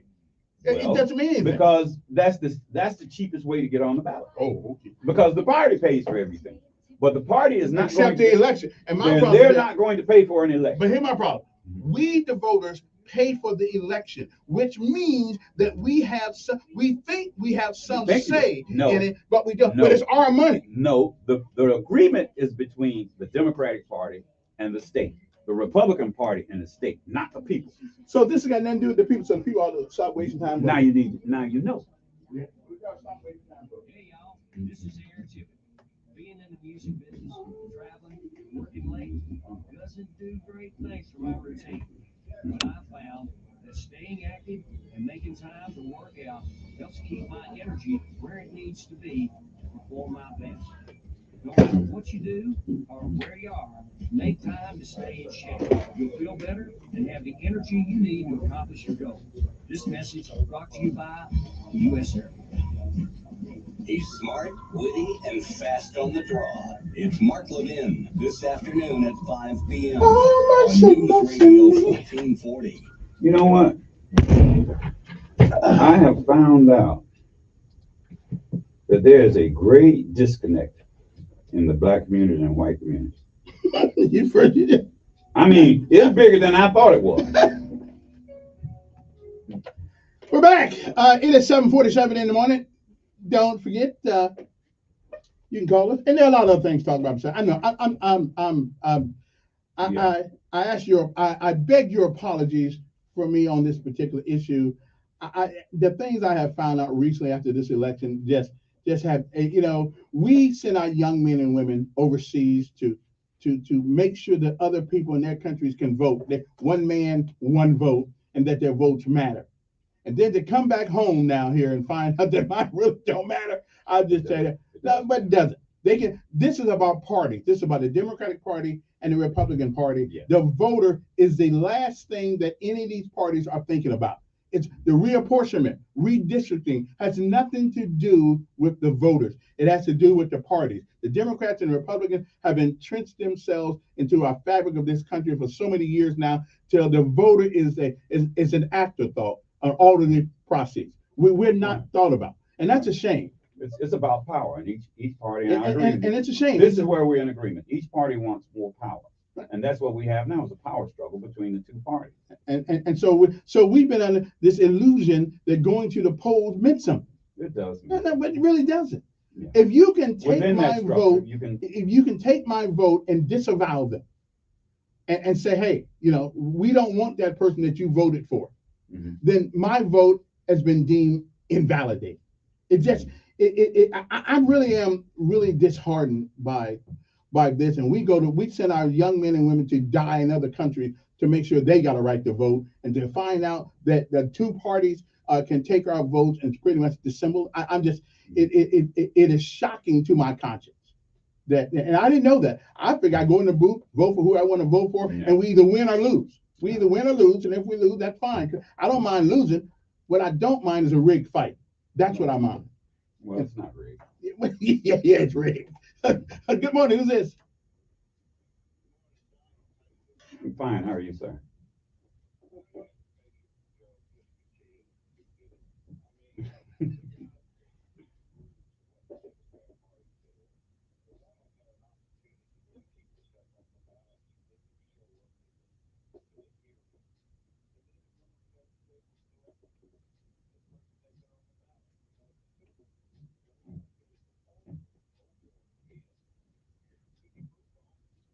Hey, listen. I voted for somebody that they don't even count. Well,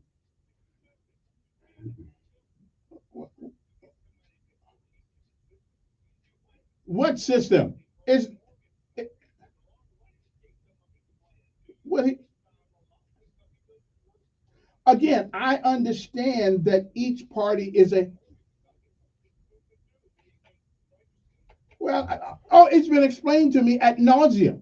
That doesn't change. Well, hey, you may be right about that. But hey, yeah. I got to run. I'm not going that way. Good morning. Who's this? Yes, that's right. I'm woke now. WOKE. I'm woke.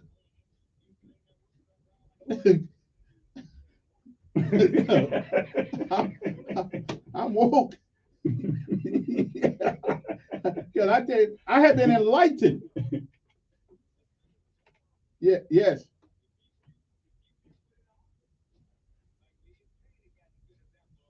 Mm-hmm.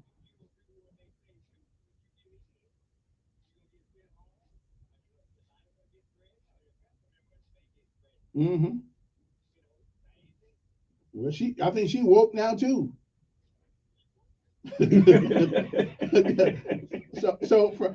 All right, and I got a remedy. I got a remedy for mine. I'm just not going to vote anybody that's on Democrat or Republican. I'm not. I'm not doing it no more. Good morning. Who's this? Good morning. Good morning.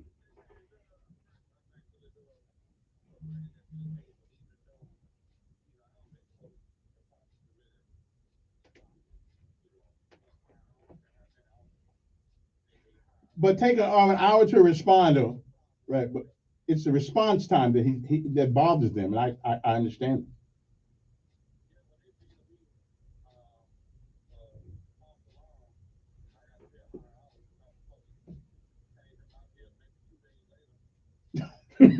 Two days later.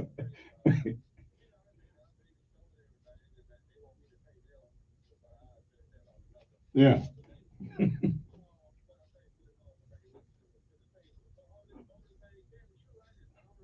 Hmm.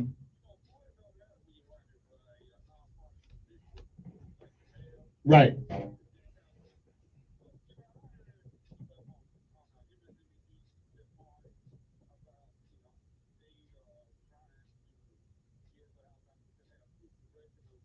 Right. Two black congressional. Right. Hmm.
Yeah.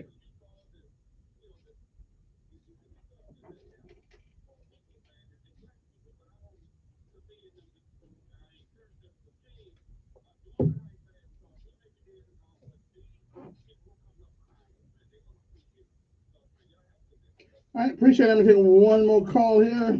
Good morning. Who's this? Hello. Some other fool. on the radio. He wants to hear his phone. That's what I thought. Anyway, but and we're not ignoring what Mr. Durham called and said. Top said, an hour and a half to respond to something in the city of Montgomery. This is not Atlanta. This doesn't take all that time unless there's a whole bunch of robberies going on at the same time.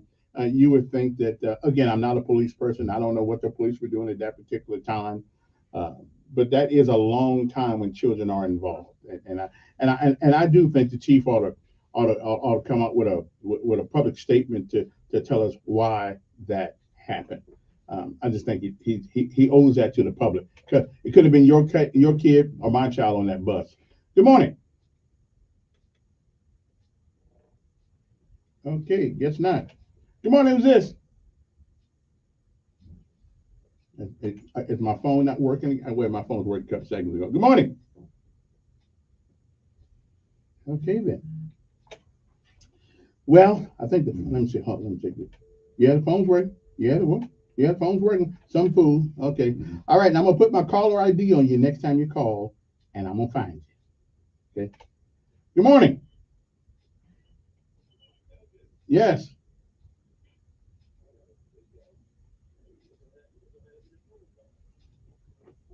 Well, I'm gonna have one less in a second if you don't get to the point.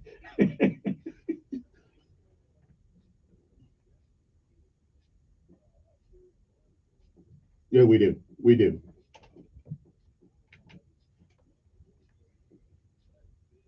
Yeah.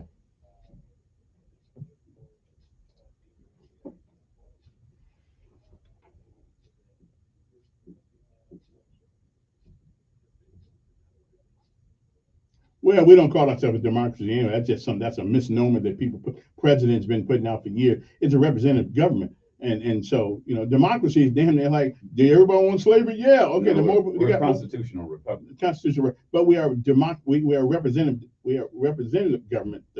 We're not a democracy. Democracy lots of time means majority rule. And we don't have majority rule. Well, we used to didn't have it.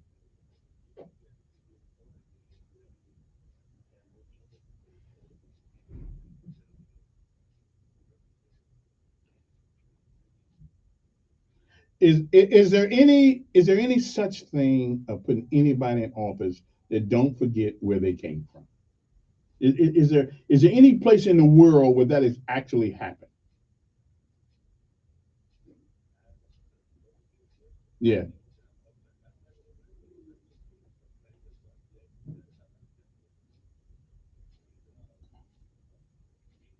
Oh, you mean Arande? Okay, it must be from Alabama. I ain't mad at you though. Yeah. All right, appreciate it. We'll be back after this. Now, your WSFA 12 news update on News Radio 14. Orlando, come on, man. Orlando. It's Arande. Okay. It's whatever. Sound like Orlando, though, kind of, sort of. Yeah. Sure, I believe.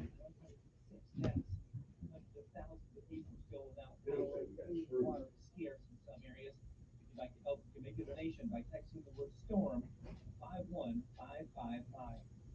The Federal Aviation Administration says flight attendants will now be required to get more rest in between flights. This comes after protests from flight unions that are fighting for the change.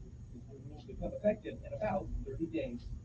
Some international news: North Korea fired a ballistic missile over Japan yesterday for the first time in 5 years. The missile test forced Japan to issue evacuation notices and stop trains while that weapon was in the air. It's the most proactive weapon by North Korea this year. That's your news on this Wednesday morning. I'm Chad Davis for WSFA 12 News. WLWI-AM is News Radio 1440, also heard on 95.1 HD3 FM in Montgomery, a Cumulus media station. This is CBS News on the Hour, presented by Liberty Mutual Insurance. I'm Deborah Rodriguez in New York. A week after Hurricane Ian slammed into the west coast of Florida, people like this woman in Fort Myers are suffering. I don't have a job. I don't have money. I need money. I need to pay bills. I need to eat. and I need water. The death toll from the hurricane has risen to at least 108, and crews are still searching.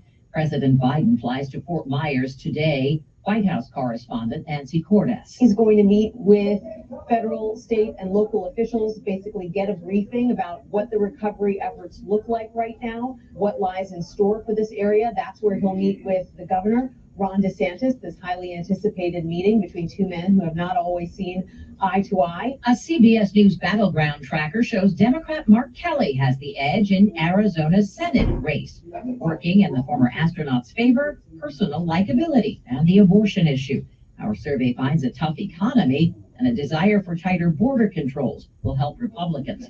There's an ominous prediction on the global economy. Here's CBS. That's great. You know why they chose him? Because he was white. Okay. No other reason. Yeah, no other reason. No other reason. And that ticked. And it was so articulate. That ticked off. Think about it now. Barack Obama won like 90-something, 92 out of 105 counties. But one launch failed and blew All these up counties. as it crashed to the ground One bunch of inside black an Air people. Some Force of them they base on hardly the had outskirts any. of Seoul. So that Injuries reported. South Korea's military has apologized and says it's investigating. Because he won in a The landslide. cosmonaut will be strapping in for a So what I'm saying is, you know, that ticks people off when they found out. And now I bet, you know what we're talking about today? I bet people go, no, I know that. They already know that. Because it has happened to the entire state. Now they're up there again, whining about Alabama. We need 2 black districts. It doesn't make any difference who it is. You know what that is? You know, this is that federal lawsuit that has gone to the Supreme Court, where the gerrymandering. And it's not going to help black folks. Hold up. The gerrymandering where Montgomery has 3 people that represent this county. I know. One of those represents a part of Birmingham. Now watch this. The 2 largest cities in the state of Alabama are divided up so much. So everybody get a piece. There you go. And you know, it's gerrymandering, but you know what? You could draw the line across like this and go like that. And the population, you could get the numbers of the population, but it will cover more counties and more people in a more even way. But see, it's gerrymandering. If you ever look at the district that, what's the name, the black woman is in, that one black representative, she represents part of Birmingham, part of Birmingham, part of the black belt. I mean, it covers where you got the majority of black in here, the majority is black here, and the majority is black there. So it's overrepresented in black. You have divided up the black so bad, and it is because of race, Kevin. Of course they it did is. that. But they all do it. But this is so blatant. But see, here once they struck down that law that the Department of Justice didn't have to approve of it, that's what allowed them to do that. That wouldn't have been approved by the Department of Justice there. That's when they struck down that part of the Voting Rights Act. That's what made them be able to do that. But everybody always wants to use black people's predicament politically in order to further their. That's right. I agree with you. And we don't get jack. Hold on. And look, the Democratic Party is trying to get that so that they would have more power. Let's be honest about it. Of course. Because that knocks out a lot of power of the Democratic Party. Now, does any party do any more for us than the other? No, not really. But and I don't know what they can do. You know, I think we can do what Stephen is trying to do is make sure the resources are at least divvied up to the point to give people a chance to move forward. So I'm all right with what he's doing on that one. So, but at the end of the day, if at the end of the day, after all the talk, Atlanta was successful at doing that. Yeah, Atlanta, yeah.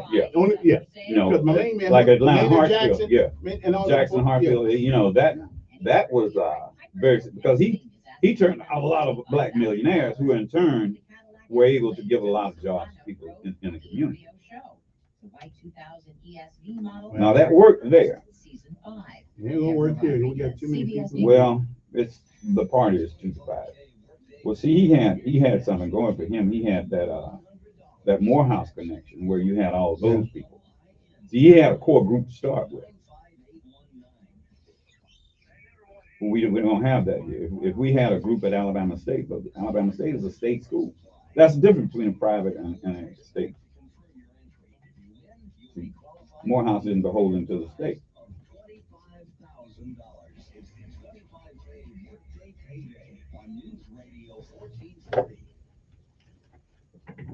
And welcome back. Okay, first of all, oh, sorry about that. I thought he was done. We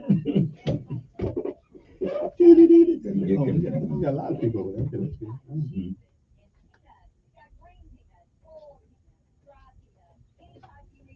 Every day while you're talking, I see a commercial or something comes in. It happens every day. Because what time? And it happens at 31 past the hour. And if I forget to pull that thing down, it'll jump in there. Nearly every day that It happens. does. 7:31. 7:31. So I was just didn't know whether you knew that or not, because I said, golly, about the same time. I said that happened yesterday. But this thing is supposed to be up so I can hear this thing. And sometimes when I go up, I shouldn't have to pull it back and forth like that. But you do what you have to do. But you do have to do. Yeah. And I know the last time I was here, at a certain point, you went off. I think it was during that time there. You went off, and people said that it never came back. It was at, I think it was like 8:31 or something like that. Well, that's right. This was happening at 8:30. It went off and never came. You never came back on the air. We weren't. Yeah, they missed it. It was like 30 minutes. You mean online? Yeah. Sometimes. Yeah, that was last. I think it was like the line. Sometimes that stream sucks. Mm-hmm. Right. Yeah, it went off about 30 readily. Because they thought it was something I had said and you had cut me off. No, it wasn't. Because we were into, I don't even remember what the conversation was. And then they said, well, you said something, and then it went off. It didn't come back.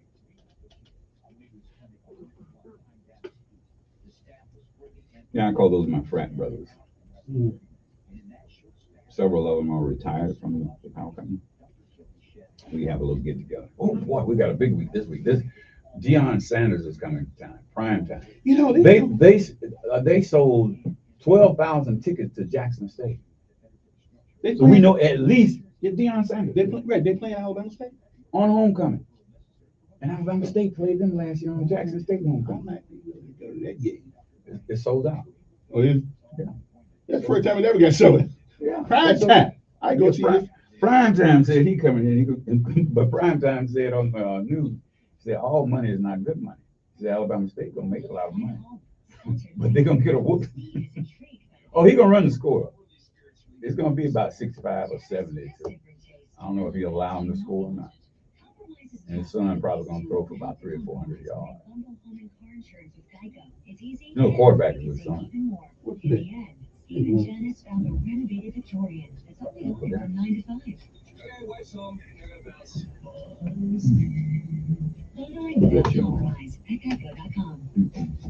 Don't miss Sean Hannity. Biden incoherently adheres live this afternoon at 2 p.m.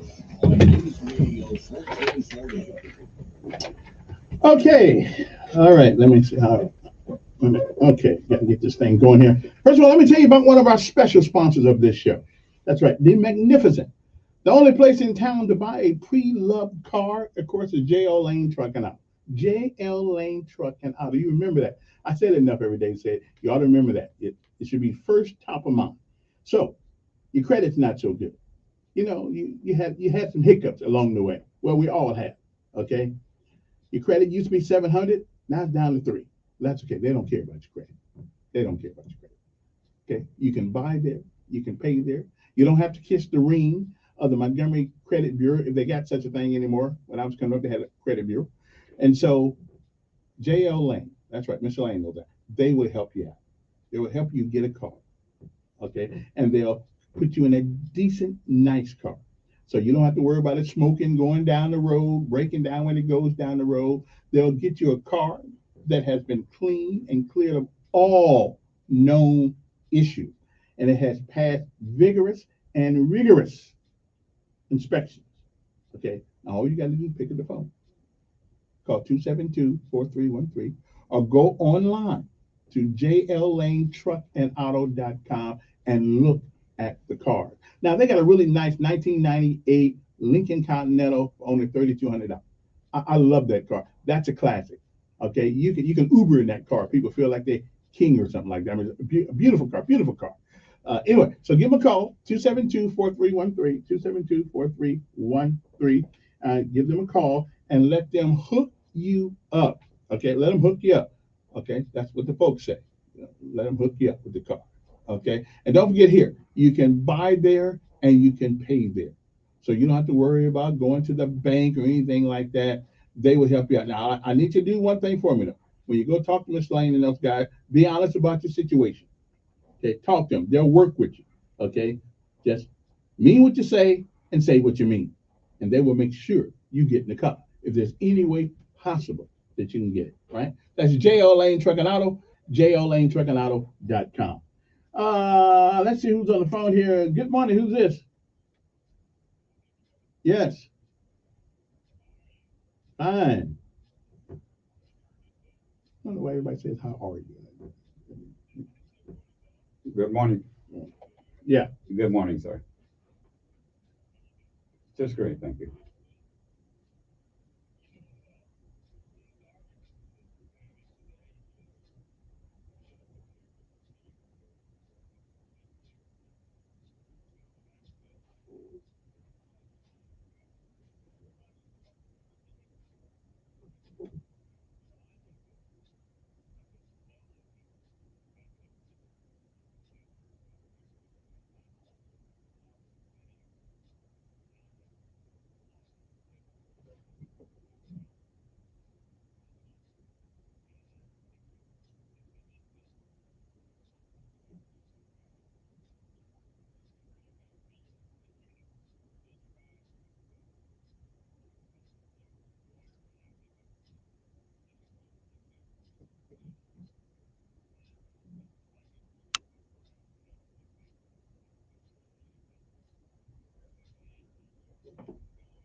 Okay, give me the short version here before you put me to sleep. Give me the short version here.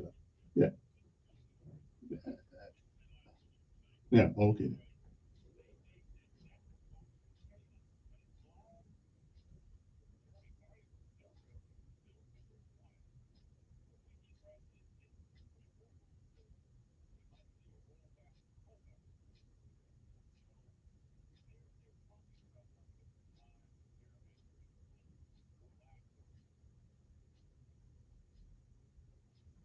Oh, hey, I didn't hang up on him. That was him. Although it was coming. Good morning. Who's this? Hello. Okay. Hmm. So what else is going on? Oh goodness. Oh, I've got one. Yeah. I told you this. And I don't. To all of my friends out there that are Facebook friends, I do not argue with people on Facebook. And anything I say, I would just merely put a post out there, and it's for you to think about. It's not for me to argue with you. And I put up a post, or I linked to one, that was talking about Viola Davis and her interview on The View and telling about the movie, The Woman King, that she was in. that it's a very unusual movie because it has something that people are not used to seeing. That's black women in a starring role, and it's one of the very few movies that you will see, and some people may be insulted by it, that there are absolutely no white heroes in the entire movie. And some people are offended by that. But when you're talking about that subject... You heard somebody say they were offended by that? Yeah. I have a Facebook friend, and that's what I'm saying. I've found out that the majority of white people who are opposed to the movie are going by things that they have read from white historians and white critics, because it's from their point of view. But everyone who is black that I know has seen the movie, that finally we see a movie giving a historic reference to how the Dahomey kingdom came to be at war with Europe. And from Europeans, I've learned that white people think that the Dahomeys were at war with Europeans because the Europeans were trying to stop slavery, which is a lie. And this movie actually shows how that war began between Europe, because the first group of Europeans the Dahomey ran out were the Portuguese. And they destroyed the Portuguese slave trade in Dahomey. And that shows how they did it. And the Agoji are the ones who did it. And there's a group of female warriors. And it showed, and one of the biggest perpetrators about the lies of the Dahomey queens were the missionaries. Because right now, for a fact, if you go to the country, it's called Benin now. If you go to Benin and you go to where they have the ruins of the Dahomey kingdom, there's a Catholic church on the spot where the Agoji used to train. Good. Now you realize that while there's probably not that much information, but I mean we are so disassociated with that history till we and that's why, you know what, I'm one who's not disassociated with it, because my forefathers came from West Africa. I know that most of our forefathers. Yes, but I know that my great grandfather was an Igbo man. Igbo, spelled Igbo. He was an Igbo man. Okay, and he married a mulatto woman, and that began the Duval clan. Okay, so I have always been interested in West Africa and that area known as Dahomey, because in 1975, two things happened. The last member of the Dahomey clan of women died in 1975, and there's documentation. That's what this movie is based on, basically. Most of the documentation of the last Agoji. And that is a group, their history has been wiped away by the French. Benin was a French colony. The major language of Benin is French. Only 3 million people in the entire country of 11 million people speak French and recognize it as their language. But the national language of Benin, which is formerly Dahomey, that's their language. But they were the first or the last group to actually fight against the colonizers. When they figured out, and the movie explains how they found out that the slavery that they had was to the detriment of their country, because this was a way for the colonizers to come in and take over their country. And they would, and as a matter of fact, Benin was the first. So wait a minute. So they had slavery too? Yeah. Slavery. Well, that all over the continent there was slavery. So why? But it was not racial slavery. It's a difference. Does it make a difference? Yes, it does. No, it doesn't. Because only because of your race. Because the slave is still a slave. Hold on. And they also had white slaves. Right. So slave is a slave. But see, the way they used to do it. See, the Egyptians did it. The Romans did it. The Greeks did it. All mankind. When you conquer a person, when you take them in, they do everything you say. The gladiators were all slaves, right?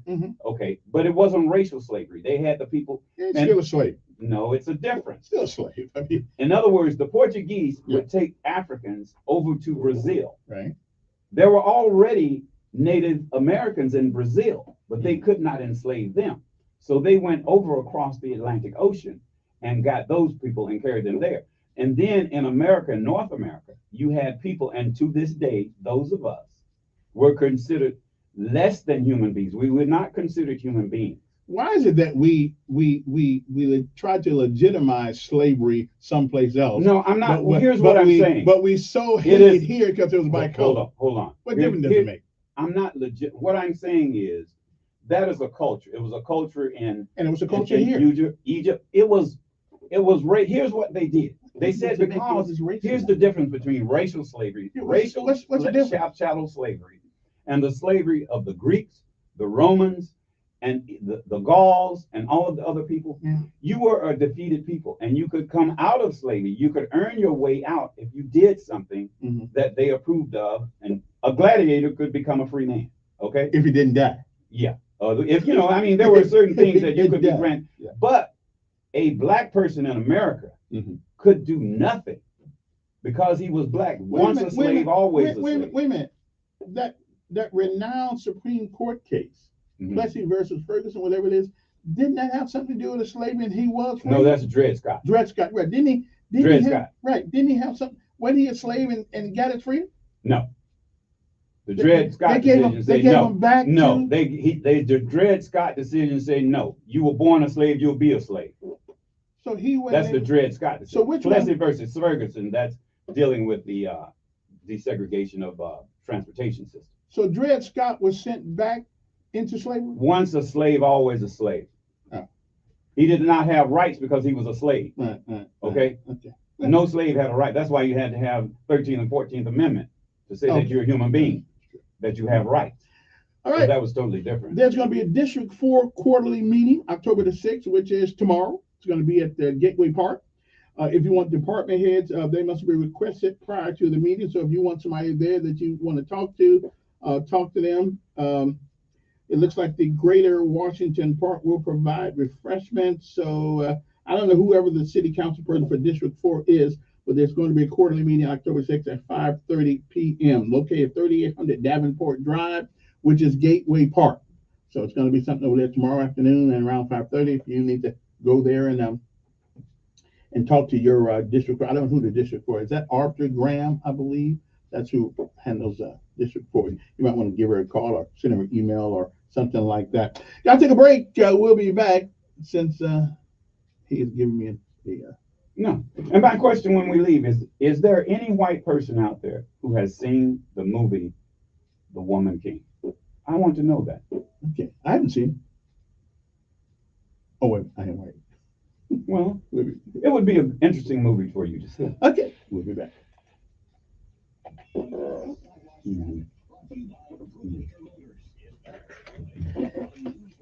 I think you have it a little twisted, and I think that's what people say. Well, you try to no. What you had was when in cultures all over Europe, Asia, everywhere, you had slavery. Sure. But chattel slavery based on race didn't exist until Christians determined that these people who are pagans, they are less than human beings. But that is what they are. A slave, regardless of what the reason they. No, in other words, you could be. See, when the Bible speaks of slaves, they're talking. That's a position. You had a slave. You had a free man. Okay, that's a position. A slave was not born a slave. He had to be enslaved to be a slave. You weren't born a slave. Okay. That changed in chattel slavery. But you seem to make a distinction between color or whatever reason. It is. He's still in other words, no. Still a slave. Here's what happens. When you take a man from Dahomey and take him over to Brazil, and he is no longer, he can never have anything, can never own anything. And when they have a child, and you can kill them at will. There is no such thing. You can't suffer any consequences for killing. That's the difference. You couldn't just kill a slave during the slavery times in other countries. You don't just kill them. They were still human beings. There was a certain amount. You still got to feed them and everything, but they work for you for free. I don't think I want to be. And then they slowly, they went from slavery to serfs, where you had the king and you had the nobility and everyone around there worked for them. And they were servants. They were serfs. But they wouldn't, and you still have and one of the biggest ones who's responsible for that is the British Empire. Because the largest landmass in the world owned by any country is the Great Britain. And they're just born with that. Okay, they've done nothing to deserve it. That, and people don't even think about that. So when they decided to outlaw slavery, and then the Dahomey say, "Well, you gonna come in here and attack me?" Okay. Now, when we were selling you slaves, which people we caught, and we made money off of you, we all right. But now you're gonna tell me something different because I won't go and be what you say you want me to be, and you colonize me. So that's when you had the Franco-Dahomey War, which and see, you have to know the history, and that's what I'm saying. This movie gives you a synopsis of the history of Dahomey and how it started, where the slave trade was going through a transition in West Africa, and who was trying to stop the slave trade in West Africa. And it was actually the Dahomey. Yeah, they were part of it at first when they found out, because when they found out the other tribes were enslaving them and taking them over there, they said, hell no, shoot, our own people being enslaved. So we're going to stop this right now. And that's what stopped. Because they were enslaving each other. I beat you to get rid of you. I sell you to the Europeans. So that means that I don't have to worry about you as a warrior, and I take your women and do what I want with them. And the homies started taking the women. They say, you got a choice. We sell you as a slave to the European, or you join us and you be part of our army. That's how they grew their army of women. And this, if you know, Boko Haram, and I spoke on that before, Boko Haram is a version of them trying to recreate the Ogoji, where they kidnapped the little girl, but they're going about it wrong. It's a different process that the Ogoji did. When they took the Ogoji took little girls of their free will and turned them into warriors. But see, they didn't kidnap them; they took them of their free will. If you want to go free, so does one really have a free will if they're in an unattainable position? Do you really have a free will? Yeah. Well, in other words, the Ogoji choose to be the wife of the king. They choose to fight. Because they would go out and fight for him. They chose to do that. If I give you a choice between, okay, do you want to be a slave? And then they say, and they were paid and paid well. Because some of them had as many as 50 slaves. So the slave, what's a slave? Yeah, but it's a slave. See, slave, you think about it, it's a different terminology. You didn't miss it. The slave just doesn't get paid. Okay? You work for me. Now I can set you free anytime I want to. You're still a human being. I hear what you're saying. I hear what you're saying. 860-1440 is that number here. You want to give us a call, love to talk to you, whatever on your mind. It's 8:28 in the morning. If you want to give us a call, whatever on your mind. I'm talking about a lot of things today. Donald wants to know if anybody's seen the Warrior Woman. I think, is that the name of it? Woman King. Woman King. I haven't seen it myself, though. Yeah. Let's go. Well, it's just like EJI. Once you see it, you get a different. Good morning.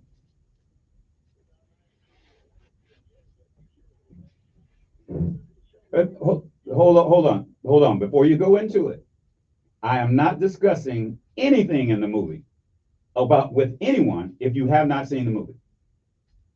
Anyway, see you later. Anyway, that's the second time call anyway. Come on. One call. Unless we ask you to call back, then right. That's different. That's a different throw. We've already figured out that you don't have anything nice to say about black folks. So that's good. You have a right to your opinion. Yeah, he has his right to do that. 829 is our numbers here. There's a case in Pell City this morning where a young sixth grader, they arrested him because he had a list of death wishes for like a bunch of his classmates. Years ago when I see something like that, I just think this is a guy that's watching too much TV. Today, you really have to take this thing kind of serious, because you don't know who is serious enough, but a sixth grader with a death list, and I think putting him in custody at the time being is probably not a bad move.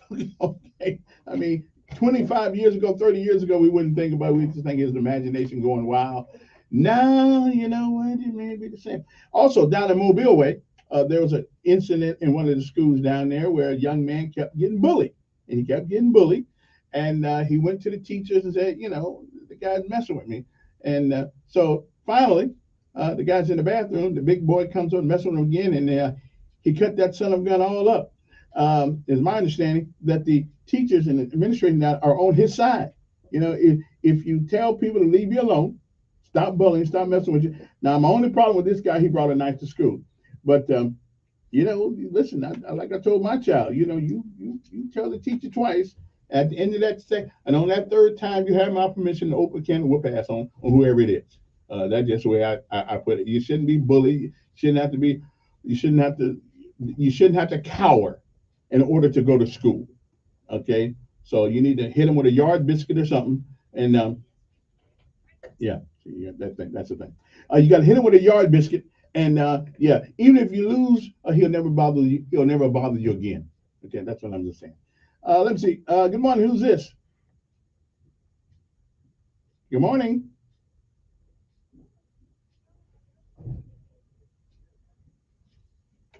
Okay. You called back twice too. Okay, y'all don't understand the rules. Respect what man? Anyway. Respect no man. Sometimes. But anyway, Loretta Lynn, most of you guys don't know, coal miner's daughter, she died at 90 years old. If I was assured that I'd be lived to be 90 years old, there's some things I do differently. The Montgomery Police Department has charged a man in connection with a fatal August shooting. Zernell Mills, 21 years old, his whole life is ruined. Now, of course, he ruined somebody else's life. Montgomery is charged with murder and the shooting death of 33-year-old Natalio Garcia of Montgomery. Man, I don't know what. And just think, come January next year, everybody in town can walk around with a concealed weapon and don't have to tell anybody. Just think. For some reason, I don't think that's going to work out well for us. Our legislature, of all the dumb laws they put out there, I think this is one of them. Okay, so there are unintended consequences. Yeah, we'll see how that works out for us. Good morning. Who's this? Okay then. 860-1440 is our number here. Please, somebody else call to get my line busy so this fool won't keep calling me back. Okay. Are we still on the air? I know the last time I was here, it went off the air. No, we're on there. I think we are. I'm pretty sure. It says we are. Will someone call and tell us if we're still on the air? I think we are. If you want to, I think that may be the problem that happened last Wednesday I was here. The last Wednesday I was here, it went off the air at 8:31 and did not come back on. I don't know. Good morning. Okay. All right. Well, I don't know. Good morning. You're on there. Oh, okay. Okay. Good morning, sir. Okay, so that was one of those fools there. Just great. How about yourself? Well, I know me. I'm one and only. I thought you were talking to me. Okay. Okay. Oh, okay. Right. Mm-hmm. Okay, then.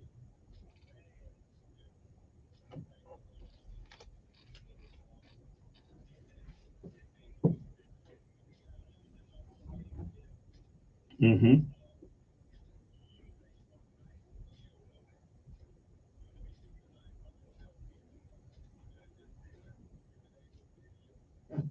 Well, okay. Yeah. Mm-hmm. Mm-hmm. Mm-hmm.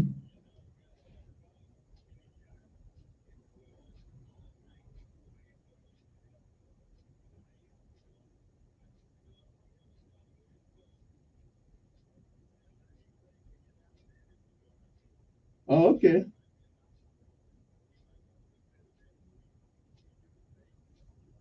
Yeah. Oh, I hear you. Okay. Yeah. Appreciate it. Yeah. I don't blame him for taking the guy's gun and shooting him. Good morning. Who's this? Okay. Another fool. All right then. Okay. So you're gonna make me stay at home. 860-1440 is our numbers here. If you got anything on your mind you want to talk about, so I'm not trying to get into anything. I don't want to go back to my main subject this morning because I'm still upset about that. So I'm just gonna Leave that. I'm gonna leave that alone. I got screwed, glued and tattooed, and I know y'all tired of hearing it, so I'm just gonna leave it alone. Good morning. Who's this? I think what I'll do. I'm gonna call you back in a second. Okay. So you just sit there right there. I'll just leave you on there. Okay. Good morning. Who's this? Okay. I'm gonna leave you right there too. Somebody trying to fax me. Okay then. Maybe it's one of those those people who call you all the time. Anybody know Brian Kelly?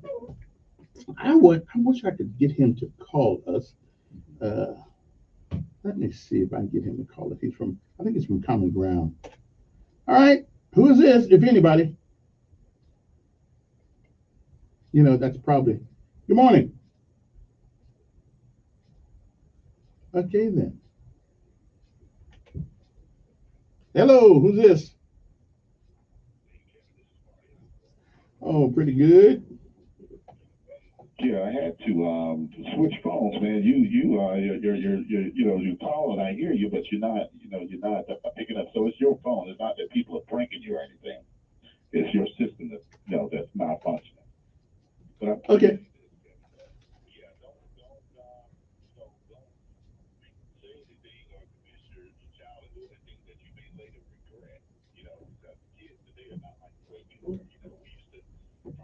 Maybe win or lose along the way, and you let them talk about it 30 and 40 years from now. But I can see it. Your son or anybody against the wall, and they have to fight their way out. That's one thing. But it's another thing when you're in a situation where you're dealing with kids that that are going to come after you and keep coming after you, because they're the type that you get out of school one day, they'll be waiting out for you after school to get at you. So you're gonna have to, definitely choose your battles in that. Because I used to have to condition my kids the same way, but I had to stop and think about it and say, I hope I'm not telling them to do anything that I may later regret. Okay. So trust in the system. But now, Kevin, as far as what Donald and you were talking about, as far as the vote counting, my thing is, the other candidate probably needs to do a better job at actually promoting himself and getting them out there. Because I honestly didn't know who he was. Heck, I didn't even know who the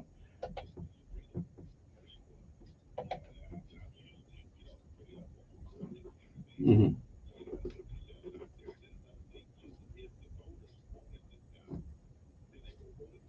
Well, not if they didn't know about him. Again, my thing is that we had two people running. Right, but the Democratic Party put two people on the ballot. Now, again, if you put two people on the ballot, that means two people are running, which means that they are competing for the votes. If you disqualify one, why then don't you just automatically put the second guy there? Now, that's not their rules. I got that, but it makes sense to do that. Okay. Okay. Well, I guess obviously not. Yeah, obviously not. Yeah, obviously not.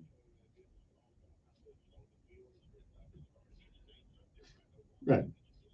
Yeah.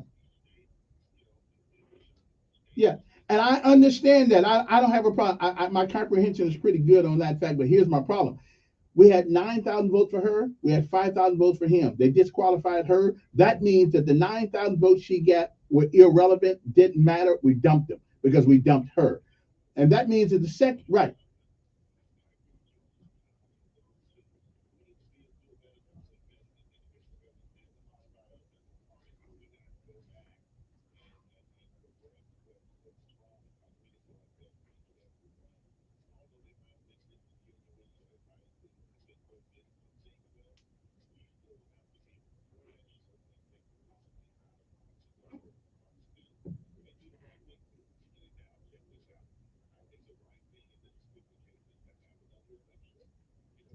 Which No, I think that's not the way it works. that's not the way it works, but that's the thing that should have worked. That's what you think, but that's not the way it works. Because they make their own rules as we go. No, they're already there. Yeah. All right.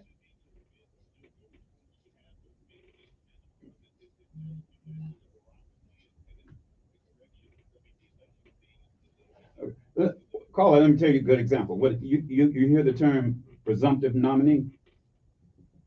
What does that mean? I mean, they ain't sure. No, presumptive nominee means that the party has already chosen who's going to be on the ballot. So no need for anyone else to run. That's called a presumptive nominee.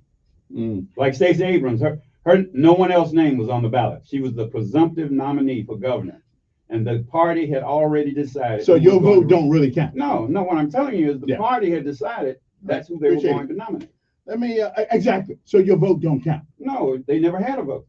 Okay, which means your vote don't count. No one else. See, the party approved of the person who was on the ballot. Okay.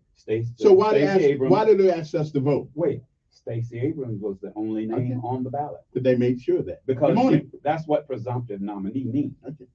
You agree? Which means that your vote in the don't presidential election, Donald Trump was the presumptive nominee.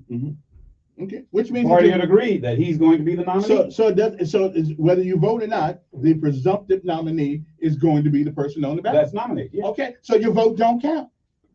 You do. It does because now you formally vote for him. No, okay. So let's take our last. You formally vote for him. Let's take our last break of the hour. Again, the American, it's a con perpetrated on America, and I'm not voting no more Democratic, no more Republican. They choose who they want. Exactly. Right. Which I don't have a problem with. So that. whenever you hear that that term again, presumptive nominee, that means the party has already chosen who they want to be there. That's right. And has discouraged anyone else from doing it. Yeah. Well, just tell me next time I see a thing that, well, we may pick party though. Yeah, we may pick who we want. But someone can run as an independent. But we'll let you vote anyway, but we're gonna pick who we want. That's basically what they're saying. Good morning. All right then, let's take a break. And we shall be back. Uno momento.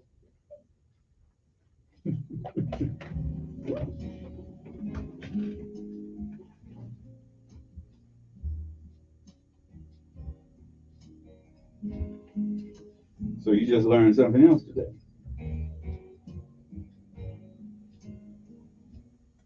Your WSFA first alert. So Kevin, whenever you hear the term presumptive nominee, that paper roll here, there you go. That's just not right. Well, whenever you hear the term presumptive nominee, that means the party has chosen the person that they want to be the nominee. And anyone else who comes up and say, well, I want to run, I said, well, we already have our presumptive nominee. Okay. Do you think that no one else wanted to run at all?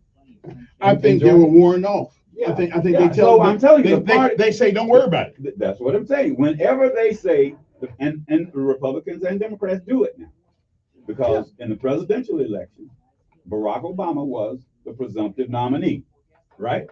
Yeah. No one ran against him. The party had agreed that he's our nominee.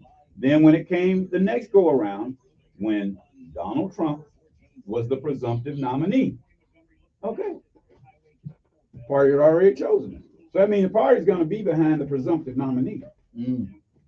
Okay. So, which means your vote don't matter. No, that's what that means. It does. If you matter. Now, a person can be an independent because you can get on the ballot as an independent. Sure, and never get a vote.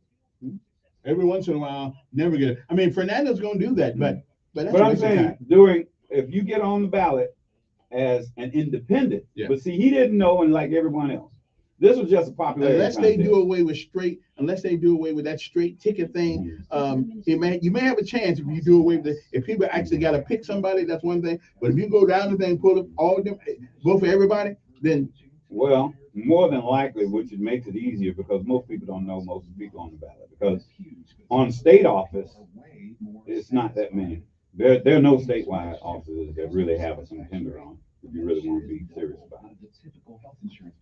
See, on this go around, there's no state office there. Well, it's county by county. I know you're Republican, so you ain't gonna say anything that, and the party can make their rules. But most Americans don't have a clue that these are private organizations funded by the government. And because of our voting process, we have an illiterate electorate. In other words, they want to keep them that way. Well, and they do, yeah. Because now what I told you is because I grew up around things that maybe a lot of people didn't because of the education that I had. And I understand the politics. There's the Democratic Party because I remember when there was two factions of the Democratic Party. That's when you had a donkey and the rooster. You could vote in the Democratic primary. You had the donkey and the rooster. Okay. So what's a rooster? That was the ADC. Oh, I mean, you had the symbol on there. You know, same party but different. Well, different branches of the party. And then you had the Black Panther Party in Lowndes County. Yeah. The first elected official in Lowndes County ran in the Democratic Party under the Black Panther Party. Okay. That was their faction. No wonder we were confused. Because see, you had a national Democratic Party and you had a state Democratic Party. The state Democratic Party, 100% of those people now are Republicans. The state of Alabama became Republican voters after John Kennedy. But it seems to me if we pay for the elections, we ought to have more influence in these elections than we do. And we don't. We pay for them. Well, we have that's the problem in a two-party system. That's why some states are going away from two-party. If we just had a general election, yeah, and not a party election, that would save a lot of money. Just have a general election. Like similar to the way they do the votes in New York.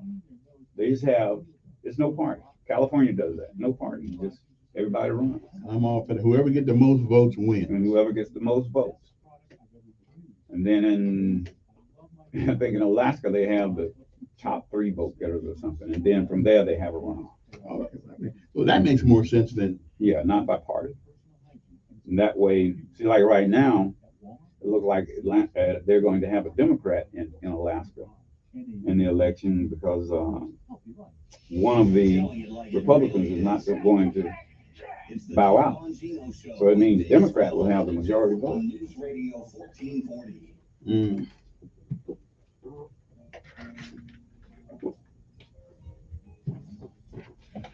860-1440 is the number. I know I'm on this thing. I'm just, and I'm gonna be done with it after the day because No, you don't really care. No, you're not.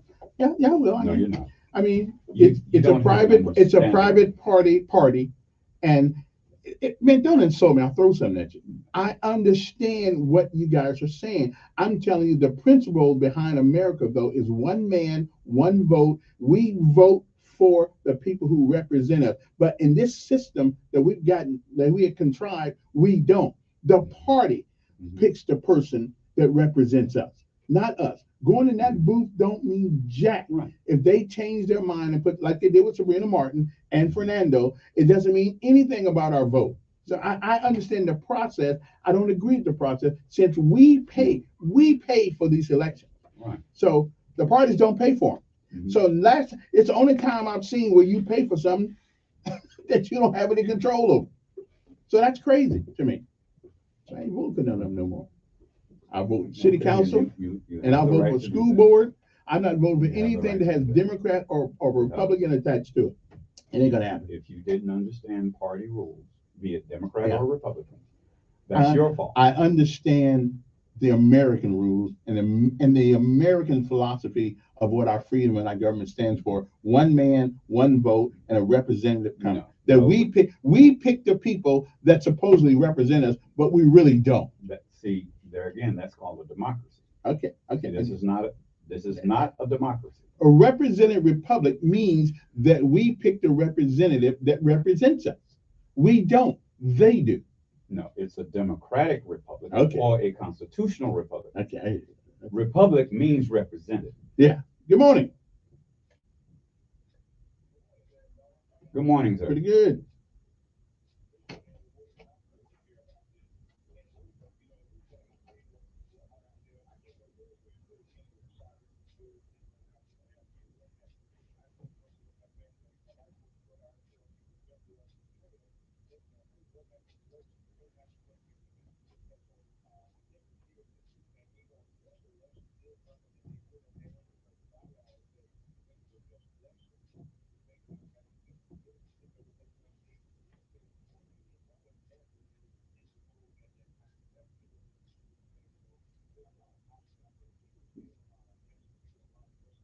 Yeah.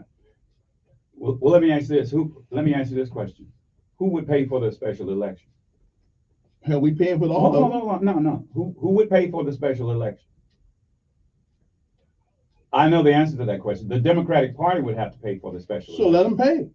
Well, or if the candidate wants to do help pay for the special election. Wait a minute. We paying for all the other elections. Hey. So that's why I say when you get into politics, you have to understand what are the little things in there. Now, who would pay for a special election? That is a choice, but who would pay for it? The people who pay for the general election. No, the Democratic Party would have to pay. The taxpayer. No, it wouldn't. The Democratic Party would have to pay for the special election. Well, that is my understanding. Fernando, let me see if I'm wrong. Tell me if I'm right or wrong. Since they disqualified Sabrina, they pretty much ignored you. So all those votes that were cast are null and void. Am I right about that?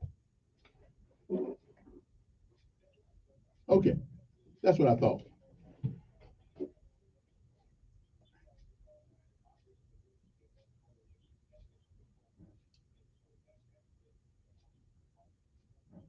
Right, vote don't count. So exactly. First time I ever voted in my life where my vote told me that it's never really mattered, but this is the first time they ever they just told and basically they said the votes don't count. So 14,000 votes. So 14,000 votes. And you have several choices, and he gave you the choice. Win unclaimed. He told you the choices. Okay. And the Democratic Party is not going to pay for an election. Right? They don't pay for one now. We do. They're not going to pay for a special election. Okay. I can tell you that right now. Because they don't have the money, first of all. Oh, okay. So if the tax and Fernando, tell me right, if the taxpayers pay for your election, shouldn't we have more say so in it?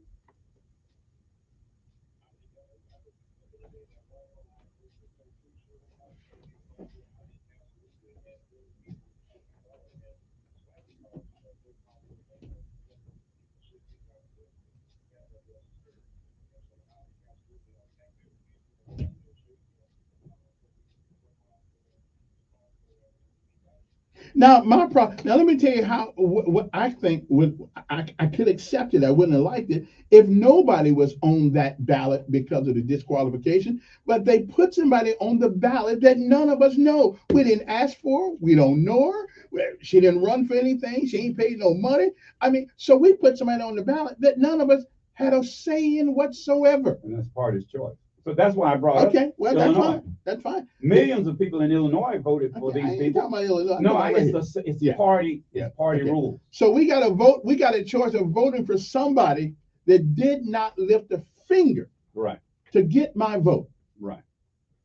And that's what happened. And I told you, this is small potatoes. This is party rules. You have to understand that. Thanks, Fernando. Party can choose. Yeah, and you keep saying, "Oh, I'm not." I got it now. I got it now. Party rule. Yeah, I got it now. Okay, I'm gonna be done with that. It was the party rules in Illinois. Alan Keyes had never won a race, and he was chosen by the Republican Executive Committee to run against Barack Obama. Okay, well, he was slaughtered, and they were stupid too to do that. Right. They're gonna get somebody, get somebody in your same state. That was their choice. Again, but to put somebody on a ballot that does not have the support of not one voter. That's to me, right. And that is the rules allow them to do that. Yeah. And that's why I told you the biggest example that the nation needs to know that happened. Good morning. And it happened. And it has nothing to do with which party. Yeah. Evidently, there was somewhere am I going? Some children were riding on a bus. I think the bus was from Common Ground, I believe, and bullets evidently shattered the window. Shattered the window, and they said they waited about an hour or so to get somebody to come to respond to it. And I just, that's kind of outrageous. And they were at city council meeting the other day, and evidently yesterday, nobody came up, the chief police, nobody came up to address that issue. And I think that's a serious issue too. Mr. Willie Durham called us this morning and told us what happened. So I didn't look at it. Yes, I was busy doing something, working on something. So I didn't see that. Yeah.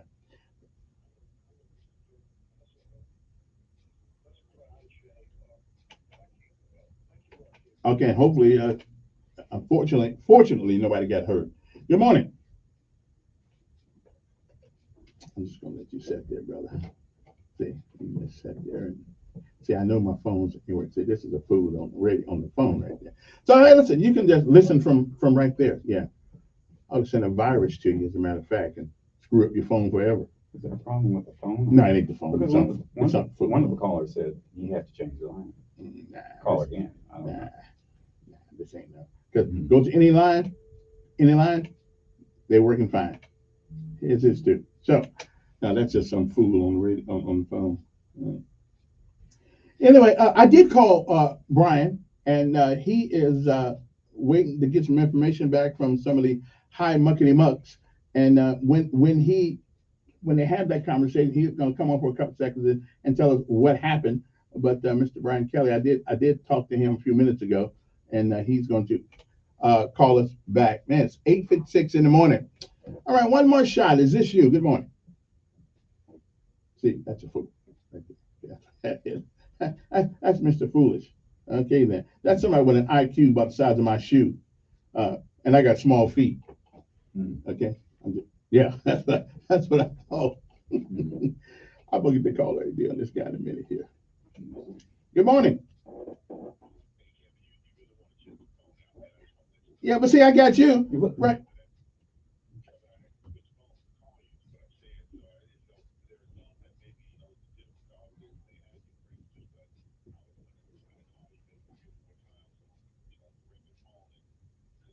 When you say regular phone, what do you mean regular phone? What do you mean regular phone?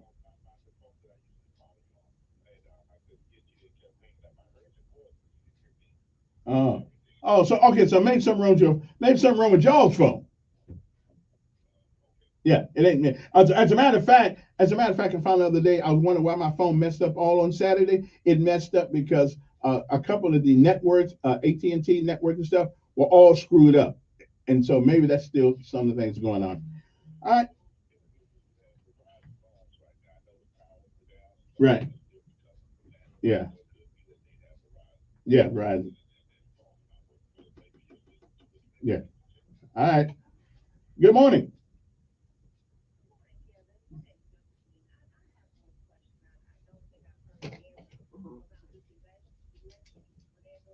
Mm-hmm.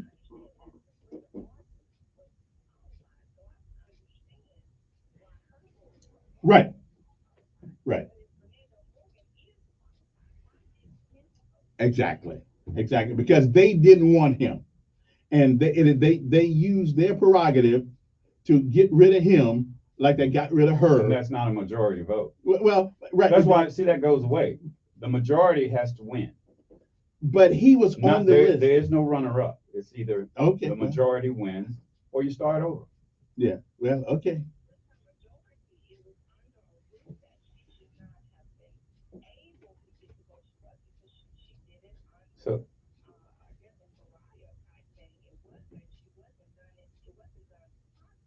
So she won, as far as they know. Here's what we have. She won the majority vote, as far as they know. I gotta go. Anyway, we gotta go. But we'll talk. Well, no, we probably won't talk about this anymore. See you. Okay.